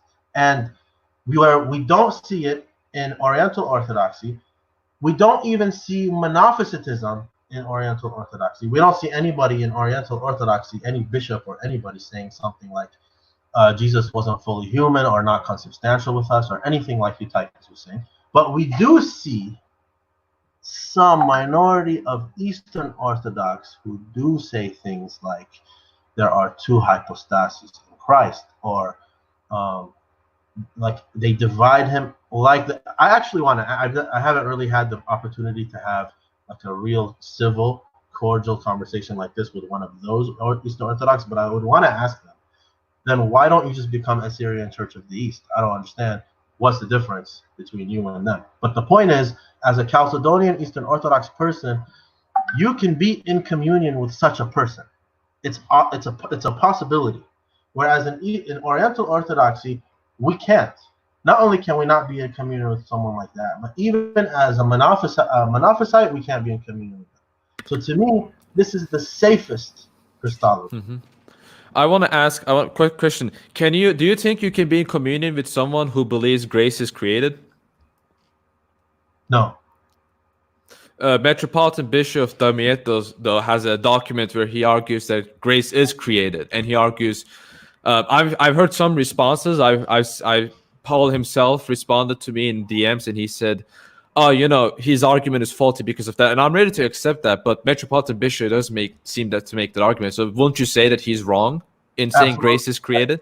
And I would say that the reason why this is an issue in Oriental Orthodoxy is because in 2020 it's an issue, is because now the world is smaller. We know about what the Greeks have said, and we know about what the Latins have said. and the Orientals have never dealt with it on an official level, in a council or anything like that. We didn't have like the councils you had. So now we're dealing with it for the first time. We don't have an official thing. Technology, there is one. Well, okay, but doesn't that also mean that if you're talking about the safest, most closest to accuracy Christology, won't that also be like relevant in this discussion as well? Like, just other things as well, because I mean, we have dealt a lot about these issues regarding essence distinction, right? And I will say you yourself believe in the distinction.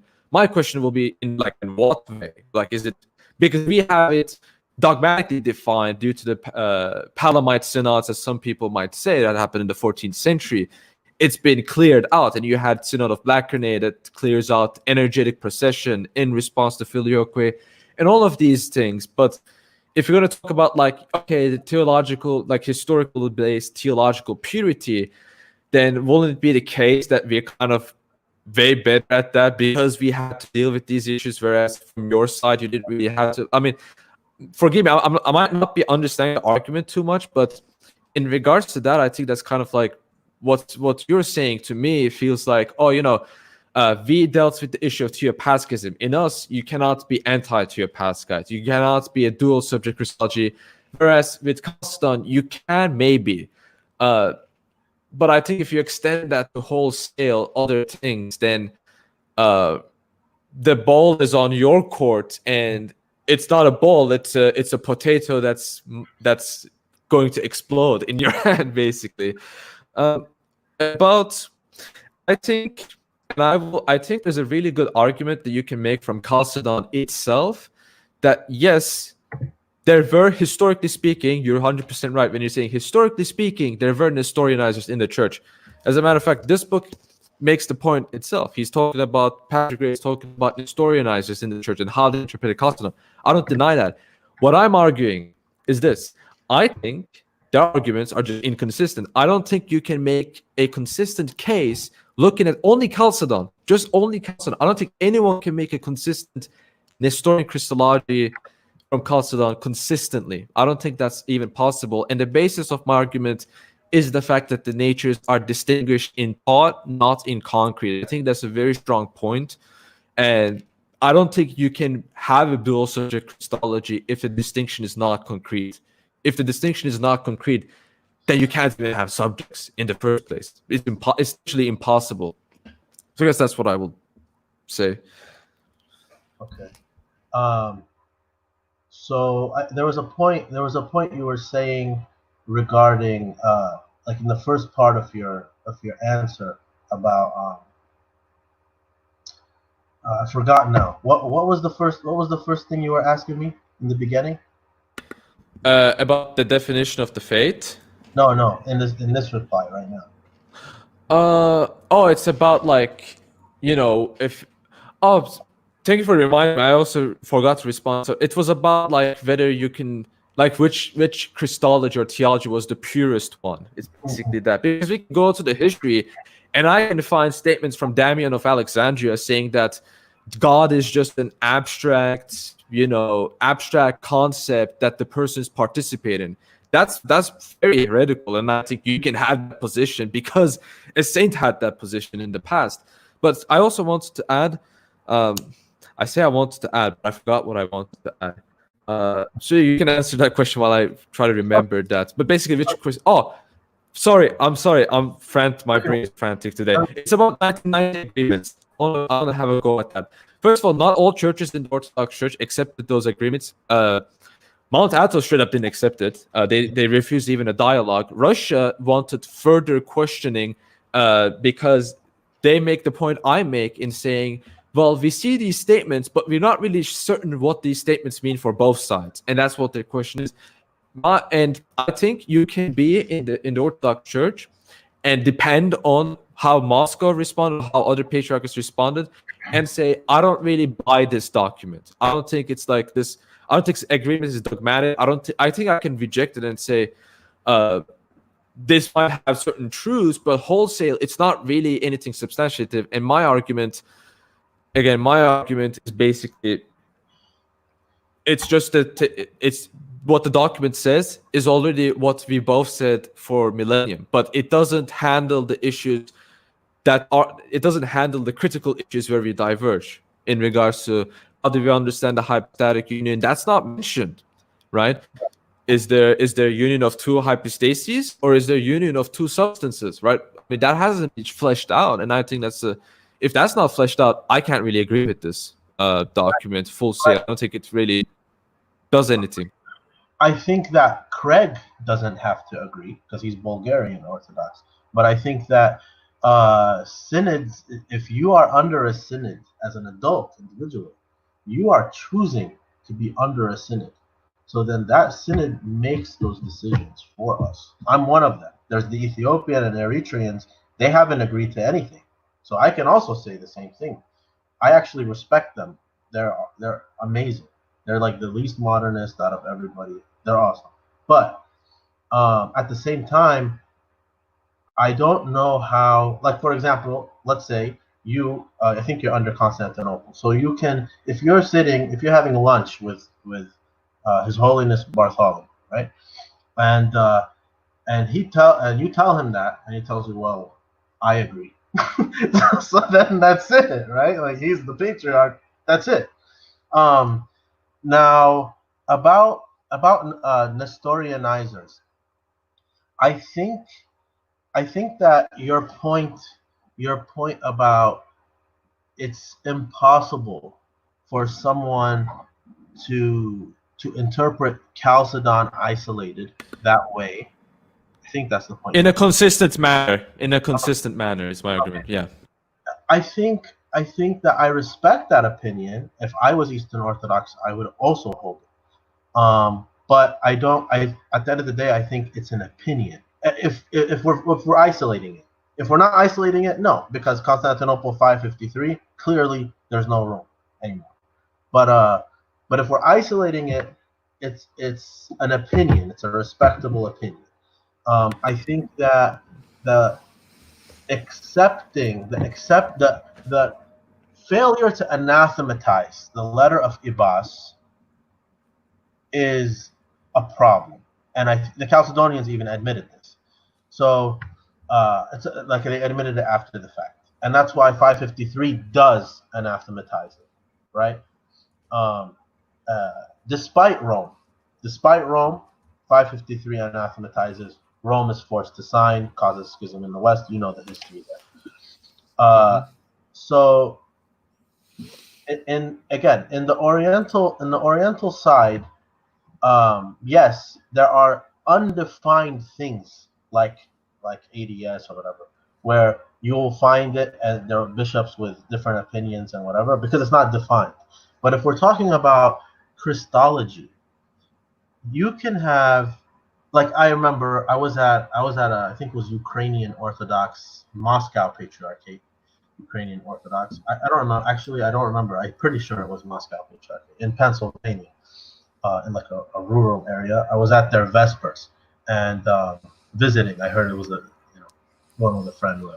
So the priest, I guess, knew I was Oriental Orthodox. So he says in the homily or whatever, he says, we all need to believe that Jesus Christ was a human person. Okay? I know, it's heretical, even for you, even for me. But he can, like, somehow... It's not heretical, it's just question mark. I mean, Well, you can say that if you predicate humanity to his nature, you can say human person if you're predicating that humanness to the nature, not to person in and of itself. It's like saying Christ is a created person. Well, actually, yeah, but if you're talking about his personhood, the formal hypostasis, basically, then that is heretical. But that's open to interpretation because we have fathers that speak of the divine human person. Well, that's attributing, is predicating that to the natures. Yeah. I think what we agree on is that the subject of the incarnation was the divine word only, right? So in that sense, he's a divine person only. So for this priest to say Jesus is a human person, because an Oriental Orthodox individual is there, like what are the odds? It's the only time I go, and that's when he said it, right? So it seems like he can say it because of Chalcedon. Whether it's heretical or not, Chalcedon leaves room for him and others who we've talked about it, me and you, off the air, to say things like that. So this is not about David being heretical or even Chalcedon being heretical, but this is about heresy being allowed. So you brought up Damien of Alexandria. Damien of Alexandria with Peter of Antioch, it's a big like confused era. Both of these patriarchs excommunicated each other, both misunderstood each other, and then as soon as there were new patriarchs, that was over. It's not like a key thing. But Paul in the debate made Damien's arguments against me. He said properties are the hypostasis. I mean, that's Damien's argument against Peter, is that the hypostatic properties are the hypostasis themselves. That's a key argument Damien makes. So it does affect his Christology.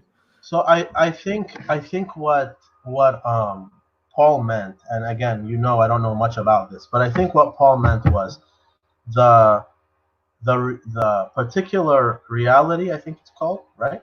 Particular reality with the properties, that's what a hypostasis means. Like hypostasis is defined by a particular substance with properties. Good? Can you repeat that again? My brain just went to it. Sure. Actually, I have a quote. Okay, let me give it to you from Paul. Was it the one you sent? Oh, from Paul. Okay. So what is particular?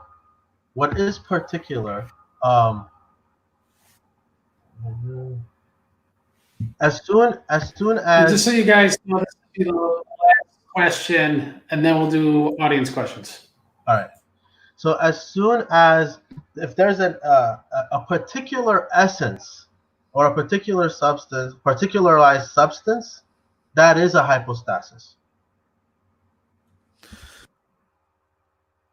You're on mute, David. You're on mute. You're still on mute.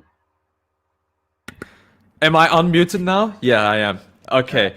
I pressed it twice and it didn't unmute me.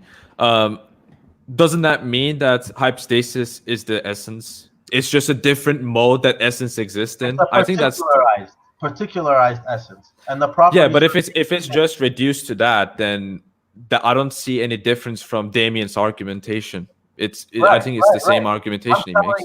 I'm telling you that I think, and Daniel doesn't know this, but I think that there are Oriental Orthodox who know more than me who can defend Damien's belief. I think that there's a way to defend it. And this is a bit of off topic, but I don't another problem with Damien's triadology is that it kind of destroys the monarchy of the Father, because it places such an emphasis on God just being this abstract unity that all the persons participate in. This is literally what he says. And my point is about this theology. I'll cut this short because I think we're going to go to question and answers. But all of this, if you have different Christological presuppositions in your Christology, in your theology, it can lead to problems even in the Trinity. So, for example, if you believe that Christ cannot have two natures, whatever you think nature means, because multiplicity implies separation, for example, then that's going to apply to the Trinity. Then you're going to say, well, the persons are three persons. There's a real distinction. That means the persons are really separate. And then Severus of Antioch, what does he say? Letter 19, letter 22, letter 33, he says, yes, they are separate. And it doesn't qualify like St. Basil does. So that kind of like raises questions. So I guess my point is basically that like all of this, if you want to talk about the historicity and like how certain unspecific statements can lead to heresies, that goes both ways. And I think it can even go worse for the other side, because it seems like that from conversations that I had with some people. You brought up Theopascatism earlier and how Eastern Orthodox have to accept it. But that wasn't always the case. Rome was rejecting Theopascatism up until 553. It was kind of forced on them. So What? even when Yeah. the emperors would go to Rome to ask them to accept Theopascatism, Rome was saying no. But can I add something it's very important, because why they rejected this is because the Theopascat formula was inserted in the Trisagion hymn. That's the problem, because the Trisagion hymn, my problem with the Theopascat formula in that hymn itself is that the Trisagion hymn was a Trinitarian hymn. After Peter changed it, it only became a Christological hymn. So it reduced the meaning of the Trisagion hymn, and that's actually one of the issues that people that rejected that had. And they see it as a Trinitarian hymn, and it also applies to the person of Christ. It applies to all persons, the hymn, but not only applied to Christ. And I'm pointing out why they rejected that. The reason why they rejected that in the first place is because they looked at the Trisagion hymn. They saw this refers to the Trinity, and then said, well, that means the God you're talking about is, you're talking about a divine nature. You're not talking about Christ as a person when you say God. You're talking about the divine nature, and that means the divine nature suffered. We can't accept that. That's the mindset that they had. So it wasn't just like that because they were Nestorians and they rejected Saint Cyril. No, it's because of that's basically the reason that they had. Yeah, but Antioch had always thought before Peter before the issue there, before that, the idea of saying holy God, holy almighty, holy immortal was always to the Son, was always to the person of the Son. And the evidence is this: if besides history, just the theology of it, why is there any Christological debate or discussion regarding the immortality of the Holy Spirit? The divinity of the Holy Spirit, yes. Almighty of the Holy Spirit. Why would the Holy Spirit? Why is there any question if he's immortal? It would only make sense regarding God the Word. So in Antioch, I'm not speaking for Constantinople, but in Antioch, that's how the people thought anyway. So Peter, that's why it was such a big problem to reverse what Peter did. The problem wasn't Peter adding it. Peter adding it was accepted and happily, even by Chalcedonians, such as someone who is canonized in your church, Flavian of Antioch II, before Severus. He even had left it in. And all the Chalcedonian patriarchs of the Henoticon era had left it in. So for the Antioch Christians, the problem became one to remove the clause and not the adding in of it, because for the Antiochians, that's how they thought about it anyway. Okay, I can bite that, but I still think that thought is reductionist in how they view the hymn. I think if you look at the Trisagion hymn, and I mean it should already give a hint that it's referring to the Trinity, not just one person. And well, in Revelation, they say it to the Lamb. Yeah, only. but Okay. But I agree there. I myself said you can apply the hymn to any person of the Trinity as well. It's both Trinitarian, also Christological, also pneumatological. It's also regarding the person of the Father. I'm not denying that. If it's Trinitarian, then it has to deal with the person specifically as well. So it applies to all of the persons. I think we can go to the question and answers if we don't have anything more to add. Let's do it. I got church tomorrow. A lot of driving. Yeah. Anyway. Can Daniel and David comment on the Chalcedonian persecution of the Oriental Orthodox? I'm going to let Subdeacon Daniel go first, and then I'll give David a response. Try to take a minute. Sure. So we know in right after Chalcedon, there was a persecution period up until the Henoticon. Really, kind of before the Henoticon, the persecution stopped, like the late 450s. Persecution stopped until, and the people like to say there was a Chalcedonian persecution by the Oriental Orthodox. I haven't seen any substantial evidence of that. There are cases where, like, there's like ecclesiastical nepotism or things like that, but there wasn't like actual killing people or chasing them underground. That was only one side. The Chalcedonians were doing it to the non-Chalcedonians. Especially after 418, and then which was when the Libellus happened, and then again in 536 at the after the Synod of Constantinople that Pope Agapetus presided over. That used to be thought of as an ecumenical council. So it was these two instances that were the hardest times after 451 happened, where there's stories like, for example, they tried to force a non-Chalcedonian monk to receive the Eucharist, and he spit the Eucharist out, so he was burned for doing that. The reason why they were trying to forcefully commune the non-Chalcedonians is because this is how you enter the church. So by like a visible sign of unity, right? So by not receiving communion from Chalcedonian ministers, the non-Chalcedonians are then, they have another church. There's another church, not the imperial one. So by doing that now, there's not only one church anymore. So this was illegal. There could only be one church, and that would be the imperial church. All right, David? Yeah, the first thought, I never really hit the persecution angle. It doesn't really particularly bother me, and this might be not. This might make people not like me, make them think I'm a psychopath or something. But it never bothers me. Like this, even if it happens to me, I never, for example, like when I argue with Muslims, I never say you persecuted me. I don't really even bring it up. I don't really, because it doesn't really. I don't really care. I think. This is a different topic, but I think when I see Saint Justinian have Codex Justinian, right, and penalize certain groups of people, I'm not going to say who because I don't want Craig to be demonetized, but when I see that, I'm like, and I'm not talking about anti-Chalcedonians, but I'm talking about other groups. When I see that, I'm like, great. So I say, great. I mean, I'm in full support of that. I don't have any problem with that. So I'm not going to pretend as if like I have a dog in this fight. Now, I will say, Chalcedonian persecution of the O, yeah, this happened.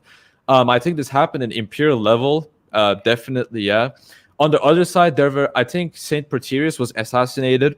There were some others from the other side too, but was there like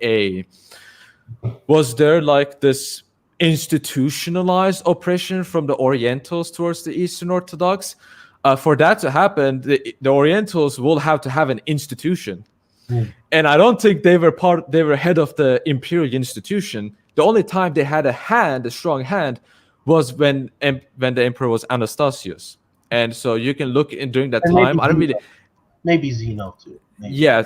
So I didn't research those things because it doesn't interest me. But maybe you can research that and see instances like that. Ultimately, to me, it doesn't really concern me. I don't think like you can have if one side persecute the other side like very hard. That doesn't mean that the side that persecuted is wrong on theology. I mean, you can say the same thing for. There are probably numerous different heretical groups that were persecuted, and we will both agree that they were heretics and wrong, right? Not many groups come to my mind right now, but Donatists will be one, pagans will be other, right?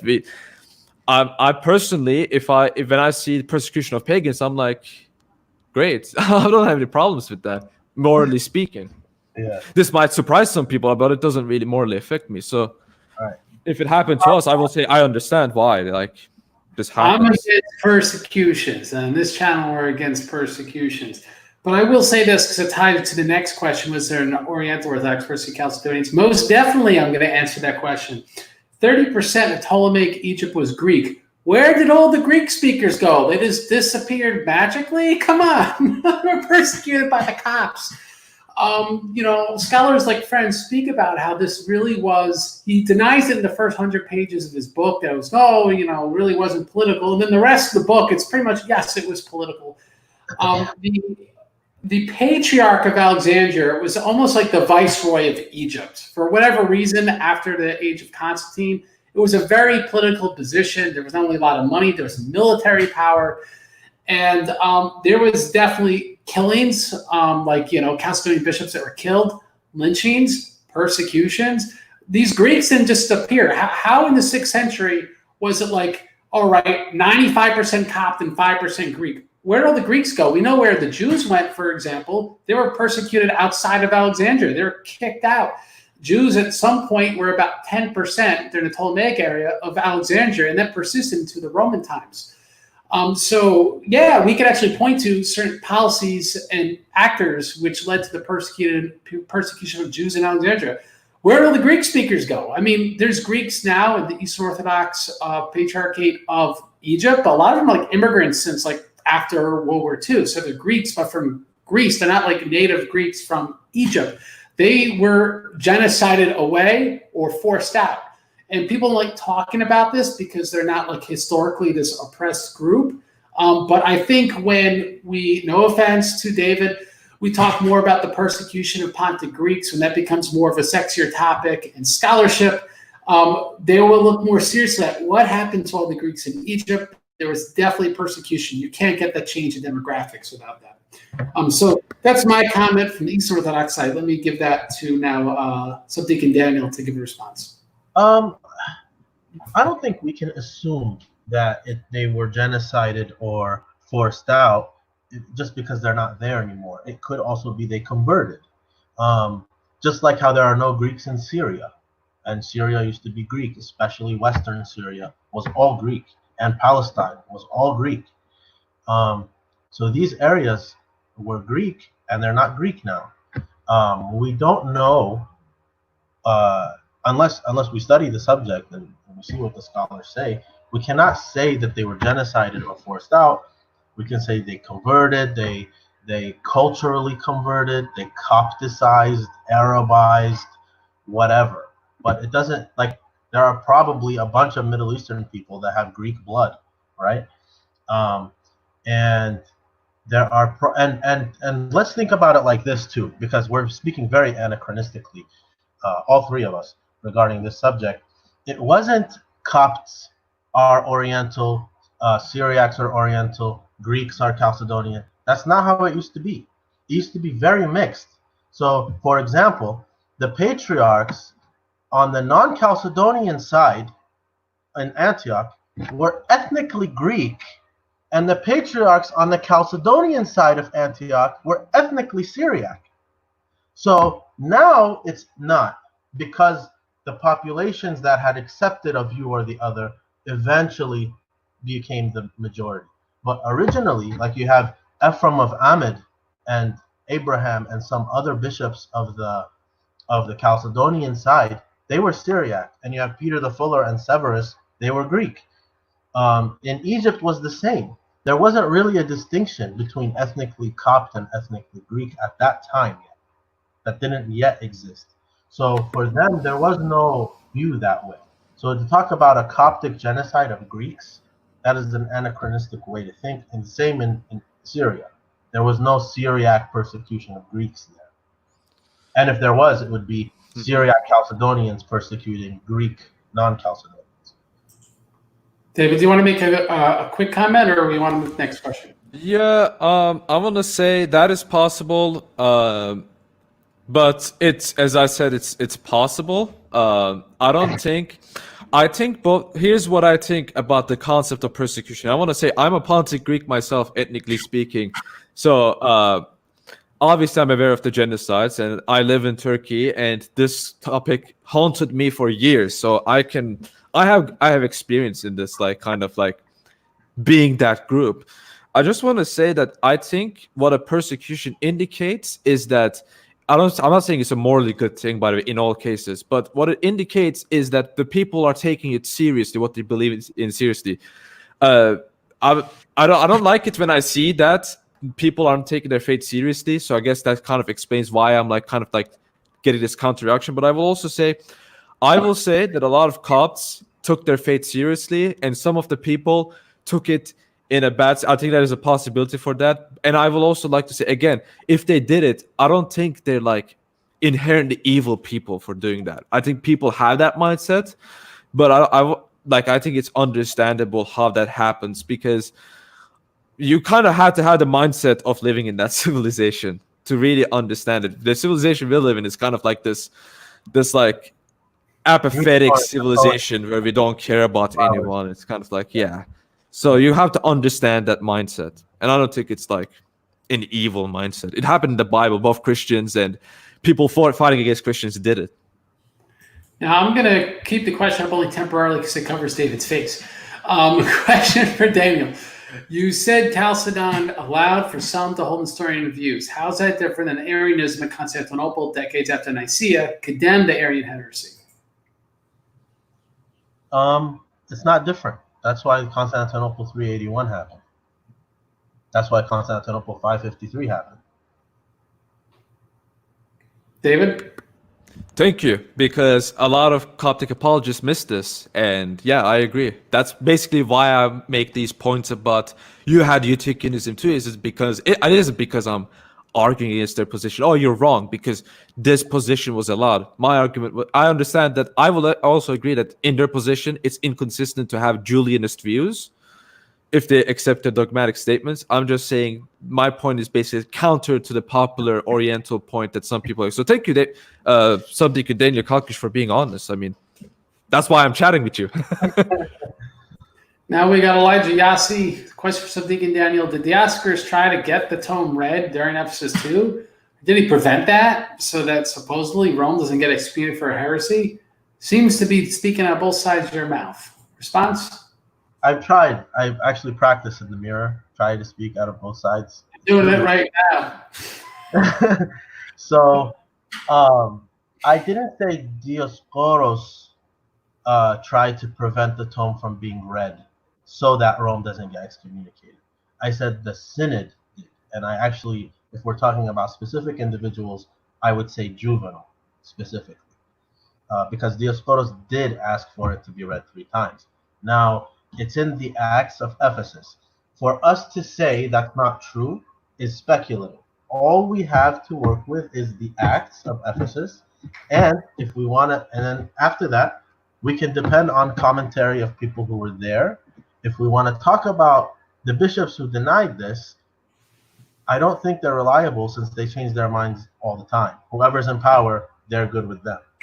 So really, we kind of have to take his word for it because Juvenal himself doesn't say that that's not true. When Dioscoros says, I asked for it to be read 3 times, Juvenal doesn't say, no, you didn't. All right.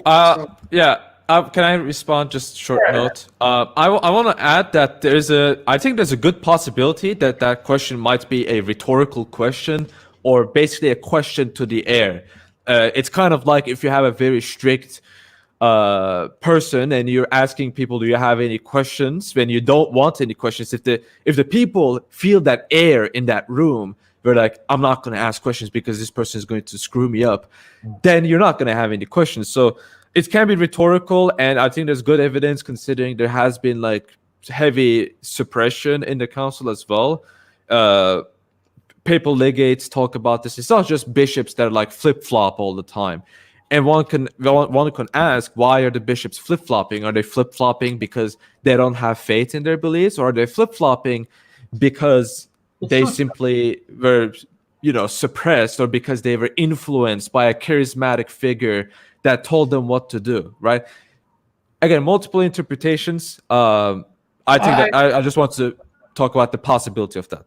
I want to say this historically, which is in session 1 at Chalcedon. They all say, we didn't really sign on to that. They forced us to put our signatures, and they added a bunch of stuff. Yeah. And I know Subdeacon Dan is laughing about it, but you read the minutes of Chalcedon, and you could tell they have a fair amount of integrity. There's a lot of debate. There's embarrassing details. You read the minutes of Ephesus 2, like I said, it seems like the same person wrote every person's signature because the way they talk is totally different from how they talk in the next council. The way they talk sounds like the same guy is talking. And so there seems to be something to what they're saying in Chalcedon 1, where maybe they didn't have Theodosius II, having a spear at their throats. They felt a little more free to talk differently than however Ephesus 2 went down, and maybe they really write their signatures. I mean, it's again that's just a spear on their throats. All right. So anyway, why did Nestorianism survive after Ephesus? I'll give this to David versus then Subdeacon Daniel.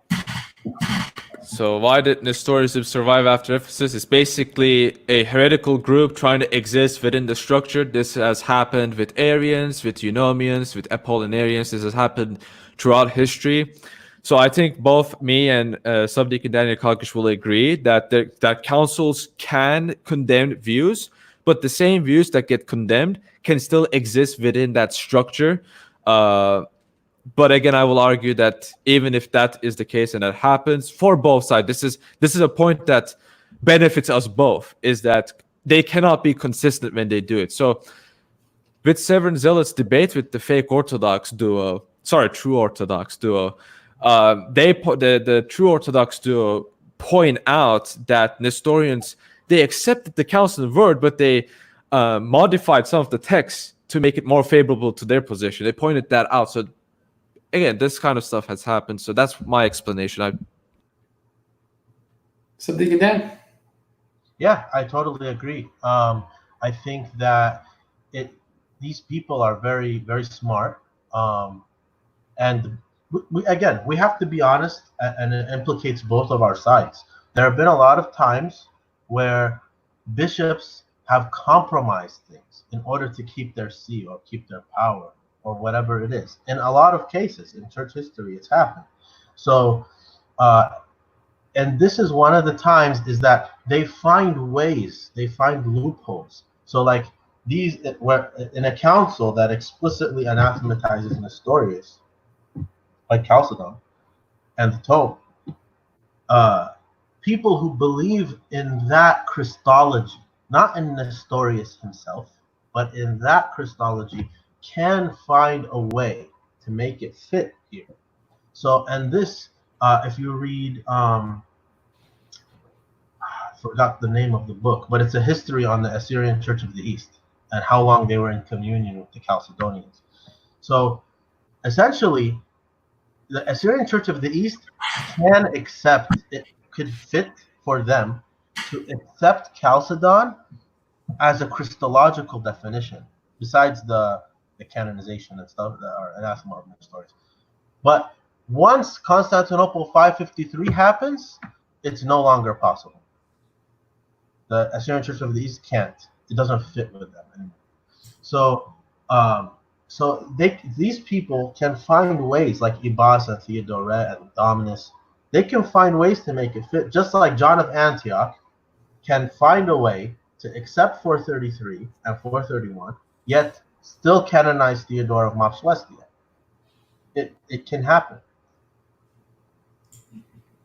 All right. So if saying two Chiani in Syriac is linguistically unacceptable, then one physis be linguistically unacceptable in Greek without diaphysit and two physis qualifications.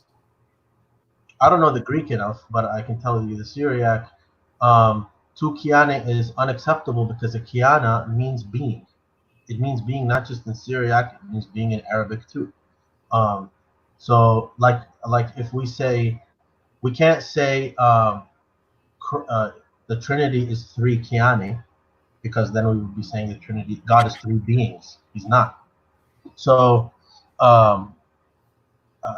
the Greek, what was the Greek part of the question? Can you put that up again? Then wouldn't one physis be linguistically unacceptable in Greek without diaphysite in two physis qualifications? Not really, because Mia is a composite, just like how David preferred on the debate last time.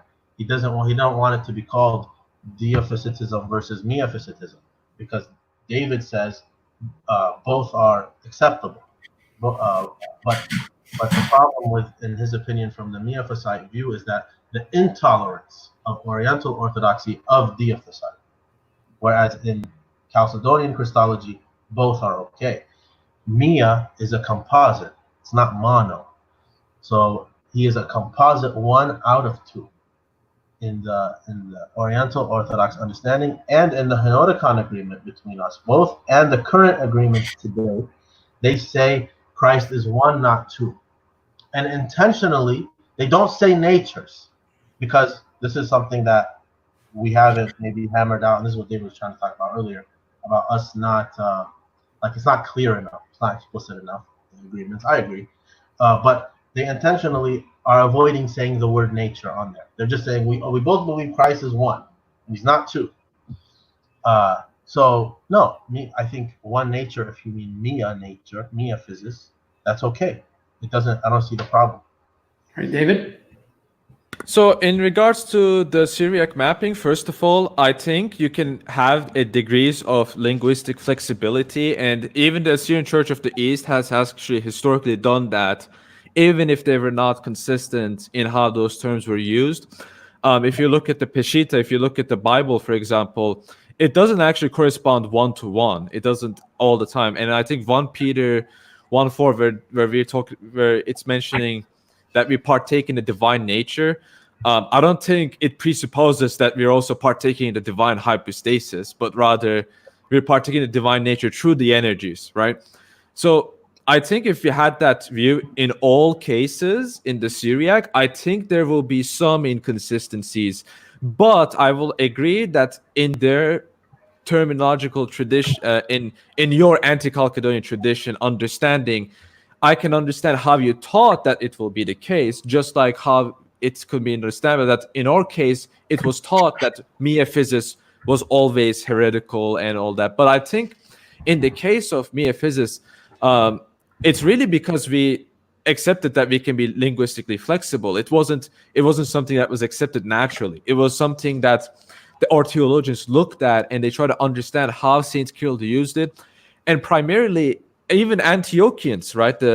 Those people, even they were linguistically flexible, and when Theodore of Cyrus, who wrote the formula, he changed Miaphysis to Mia hypostasis, and he said, if that's what you mean, then we're on the same page. And so it basically dives on that. I think the Syriac tradition can afford to do the same thing, and them not doing it is kind of like very worrying to me, in order to how can this conversation move. And I think the Syrian Church of the East has actually done that development, linguistically speaking. So I think it is possible, it has been done, and it was there. I think that's my thought. All right. So 30 seconds or less. I'm going to give this to Subdeacon Dan. How do the Oriental Orthodox identify an ecumenical council? Okay. Before I answer this, I want to quickly answer the previous point. The Persian, I just want to say for Syriac purposes, the Persian church only does this in the late 5th century. You don't see it in Persian Syriac Christians before that. So it was only after Nestorianism that they began to use this in that way. Now, regarding this question, how OO distinguish and identify an ecumenical council? It's a good question. I think that it's not in modern times. It's hard to know. There's different opinions now. Just like how in Eastern Orthodox you have some people who say 7 and some people who say 9 and 8. Like liturgically, every Sunday we say in the Syriac Church we believe in 3 ecumenical councils: Nicaea, Constantinople, and Ephesus. We list them by name. We know that after 449, though, Orientals believe in Nicaea, Ephesus, and Ephesus. And then in 475, they believed in Nicaea, Constantinople, Ephesus, and Ephesus, and Ephesus. So it's not so clear, but today we know there's 3. Some people like to say when we say Ephesus, we mean all 3 of them. Some people like to say, no, it's only 431. Some people say, who cares what we're saying in the liturgy? We believe in the other 2 anyway. It's not so clear. We just know it's the faith handed down once for all. There's no like Pope or Vatican to tell us, just like you guys. All right. So this for something. Craig, couldn't I respond? I thought I had that. Authority, that Oriental Orthodox view From our perspective, right? Right. I mean, I just want to do Eastern Orthodox in 30 seconds. Yeah. I just want to say, I will say, for example, I will reject that there are 7 ecumenical. I personally believe there are 9. I will include Constantinople 879 and the Palamite Synods. I think they're ecumenical. But I will also make this point clear. Not all dogmatic councils are ecumenical. I think there can be councils that are dogmatic, that the church accepts, that are not considered as that doesn't have to be an ecumenical council, as long as the entirety of the church universally accepts it, that it's antique and passes those criteria, it is accepted. So I think I will be more like flexible in that. So I don't And think like we have other councils, like the Moldovan Synod in 1642, the Council of Dositheus, and they had all the members of what was left of the Pentarchy signing on to it. yeah. It's worth pointing out, though, like the question was, would there have been enough bishops? So you could argue, for example, with 879, 880, there was like 339 bishops, I think, in that council. That was representative of the Christian world at that time. But it's hard to argue for the Palamite Council. Yeah, like how Florence was rejected by the Eastern patriarchs in the Middle East, by all the three major patriarchs in the Middle East, and then it was condemned in 1484. Like that's dogmatic. You can't say I accept Florence as an Orthodox because you're anathema under those councils, right? Because the church accepts those councils. So that's an example that I want to give. All right. So anyway, here I'll give both you guys try to answer this as quick as you can. How do you explain that Ilya Nisbis, or however you say it, an Nestorian bishop, uses one Kiana and three Pneuma for the Trinity in his dealings with Muslims? This clearly does not maintain a one-to-one mapping. All right, you guys have any opinions on that? Yeah, so I want to make this very clear. Apparently, I've been misunderstood. We do not equate Pneuma with Kiana. They are not the same. We say the Trinity, just like you had on the screen, we say the Trinity is three Pneuma, one Kiana. So, and David brought up the second Peter verse with the partakers of the divine nature. Kiana does not mean hypostasis. So what it means being. So when it's saying partakers of the divine nature in the Syriac, it says a Kiana. It does not say Pneuma. So Kiana means being, not hypostasis. So we're partakers of the divine Kiana, not the divine Pneuma. David? Well, I think that response, like the question will, I mean, yeah, what they still like it's not equal, but at the same time, there's this popular phrase like if there's one Pneuma, there's one Kiana, or was it the other way around? I don't remember, but it has to be numerically equal. That kind of No, we can't say that. We can't say that. Okay, so for example, you can say two Pneuma was nature, right? Or was it hypostasis? I always mix the term. Pneuma is hypostasis. Yeah. So two Kiana, one Pneuma can basically be acceptable if you understand it as. It can't, but not because of that. It can't, not because they have to be equal. It can't be accepted because Kiana means being. That's why it can't Right, but if you mean being by the substance of a being, then it can be accepted, can it not? No, because it doesn't mean the substance of a being. It just means being. So you can't say Jesus is two beings, or in Jesus there are two beings. You can't say that. So this is why in the Nestorian, in the Assyrian Church of the East, they say Jesus is two Gnome and two Kiani. They say he's two hypostasis and two beings. So now they're adding in the Trinity, they're making them four, even they don't. Yeah, quaternity. Yeah. They don't say that we do that, but they are, because if the Trinity is three Gnome, so you can't put, and in Jesus himself there's two Gnome. So then you make them four now. Mm-hmm. Yeah, I understand. I'm just basically saying, isn't there a possibility for linguistic flexibility? They don't equal each other, but regarding the Christology, we say there's one and one because of the meaning. So what's the difference between person and being then? What's the difference between person and being? I would say. What's the difference in the Syriac? Yeah, I would say who you are, and like, for example, God is one being, but he's three persons, right? Right, so but Jesus is one being and one person. Right, but what is that being exactly? Is it a substance? Is it something else? Like, what exactly is that? Like, what are we using being in the sense of? In the sense of the one who was conceived, born of Mary, was tired, performed miracles, was hungry, walked on water. All of the things that he did, he is one in everything he does. It's the same. Yeah, but I'm talking about what being is. Like, what does it mean in the context of the Trinity, for example? Like, the one being, right? But what does being mean exactly? So, like, for example, let's say God is one being. So, actually, say John of Damascus in the Chalcedonian church, John of Damascus talks about it because he's Middle Eastern. So he says, in his arguments against the Muslims,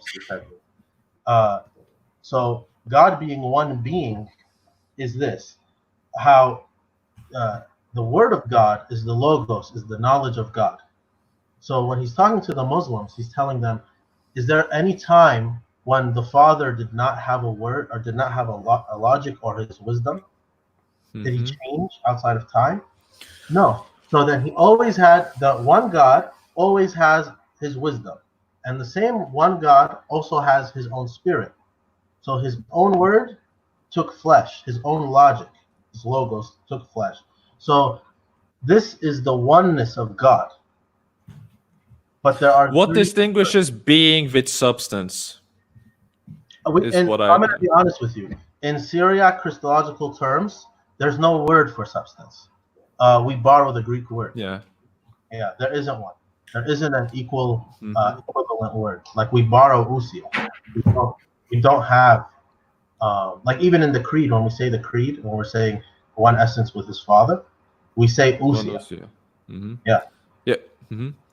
All right, so to sum up the show, I want to give both of you guys 1 minute. I'm going to time it and cut your mic. If you don't stick to it, it's getting late. What is your 1 minute case for why your position should be obvious and the other inexcusable? So I'll go with Deacon Daniel first. So I think Christology should play a bigger role than I give it, because I think the way I think is very historical. And I think historically speaking, if we're going at purity of truth, and I'm not talking about Christological formulas, but I'm talking about who should be bishops and who should be deposed. I think it's clear that at Chalcedon, the wrong bishops were exonerated. Evidence of this is Constantinople 553. And at Ephesus 449 had already deposed those bishops that 553 agrees with eventually. And who cares about Eutyches? He's an archimandrite, doesn't matter. He died anyway. So, but Dioscoros, even in the view of the Chalcedonians, was Orthodox, as we see Anatolius himself declare at Chalcedon and the Chalcedonians after him. Dioscoros was Orthodox. So an Orthodox bishop should not be deposed, and heretical bishops should not be exonerated. Just on this fact, and things like a letter saying Cyril was Apollinarian in his 12 chapters being read at Chalcedon and not condemned until 100 years later it was condemned. That in itself is enough for me to say this council was not led by the Holy Spirit. All right, we're past a minute, about a minute 30. David? Sorry. Okay, so the first thing I want to say, Dioscorus didn't even defend himself. He didn't attend the session where there were letters read. One of those letters that accused Dioscorus was from the nephew of Saint Cyril of Alexandria, and he himself said Dioscorus persecuted me. So I think when Saint Cyril's family member does that, I think it's kind of, and the fact that he didn't defend himself was an implicit admission from the bishops, basically, that he accepted what he basically accepts the charges, and he didn't even have a chance to be accused of being a heretic, because that defense, he didn't even appear. But to the original question, I will ask a Christological question. So in our case, there's one divine person. He assumed an impersonal human nature. The human nature of Christ is the nature, the hypostasis of the human nature is the divine hypostasis, right? And whereas in the opposite view, instead of a union of those two natures, you have a union of two natures, but the nature means hypostasis. Now, the question I want to ask, that I asked in the debate, is if you have a union of two hypostases and a composite hypostasis out of two, then you have to ask, is this uncreated or is this created? Well, if it's created, then it's not divine. If it's uncreated, then it's not human. If it's both, then there are two hypostases after the union. Therefore, the position leads to Nestorianism. And I think bearing that in mind and how the Christology is formulated, I think our Christology avoids that problem and the dilemmas that the Oriental position cannot answer, and that will be my case. All right. You stuck to a minute, 30 seconds there. So both had equal time. Well, guys, I have to say, I really do appreciate both your time this evening and doing this topic. It's definitely something worthy of a part two. I think we need to get into more issues, specifically of sessions 9 and 10 of Chalcedon, which is Eva's letter that keeps coming up. We also need to talk more detail about depositions, what makes for a canonical deposition. My very biased opinion is that when these things are fleshed out, the Eastern Orthodox case both disproves Oriental Orthodoxy and Roman Catholicism because they misunderstand these things. But be that as it may, we have the opportunity, God willing, in the future for something in Daniel to prove us wrong on that point. But that's something where we didn't get to flesh out more tonight, and there's a lot there. There's a lot of people here like, oh, prove the case doctrinally. But I think Deacon Daniel left a lot of things here about the historical case, which gives us more room to get into. So, guys, just my thanks for you guys coming on and doing great work as always. Thank you. Thanks, And thank you, David. And thank you, Subdeacon Daniel Kakish. If you're interested in seeing more of this stuff, my next part in History of Christian Theology is going to be about Severus of Antioch.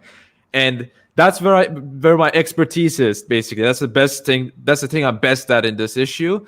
And if you're interested to see my theological breakdown of his Christology and his Tridology, I'll recommend checking that video. It's probably going to be the most detailed, the best part. And if you're not interested, then don't watch it, I guess, yeah. But if you're interested, yeah. Please go to the Real Med White on YouTube, subscribe, and follow his stuff. I have to be honest, I don't follow a lot of stuff on YouTube. It's a big reason why I did Reason Theology. I thought everything sucked and wasn't worth my time. And so, well, let me be part of something where I could actually be entertained. But the Real Med White meets that criteria for me. I think you do quality material, and I recommend everyone subscribe to it. So thinking, Daniel, what do you want to plug? Because you don't have a channel. I'm going to be on Craig's show again tomorrow. So tune in. We're going to plug Subdeacon Daniel. He's doing his Christian testimony tomorrow. There is some rumors that we might see his bunny. Don't know what's going to happen. But I really look forward to hearing about Subdeacon Daniel's testimony because you grew up, right, a evangelical, right, but ethnically, at least from your father's side, Eastern Orthodox, and you chose upon Oriental Orthodoxy. So I think in these things, people think this analytically, but we all have personal reasons for the decisions we've made. And somewhere along the way, we've also done kind of the more rational, historical sort of decisions. And it's interesting to see where that came out. So I really look forward to that tomorrow. For everyone else, you see in the bottom, as this show bless you, bless someone else. So depending on your communion, please support your local monastery because due to COVID, they have less pilgrims and they need your support and you need their prayers. So please support your local monastery and support old guys who are going out there making good content and blessing you. So everyone watching this, God bless you. Have a good evening and prepare your mind for church tomorrow. Thanks again.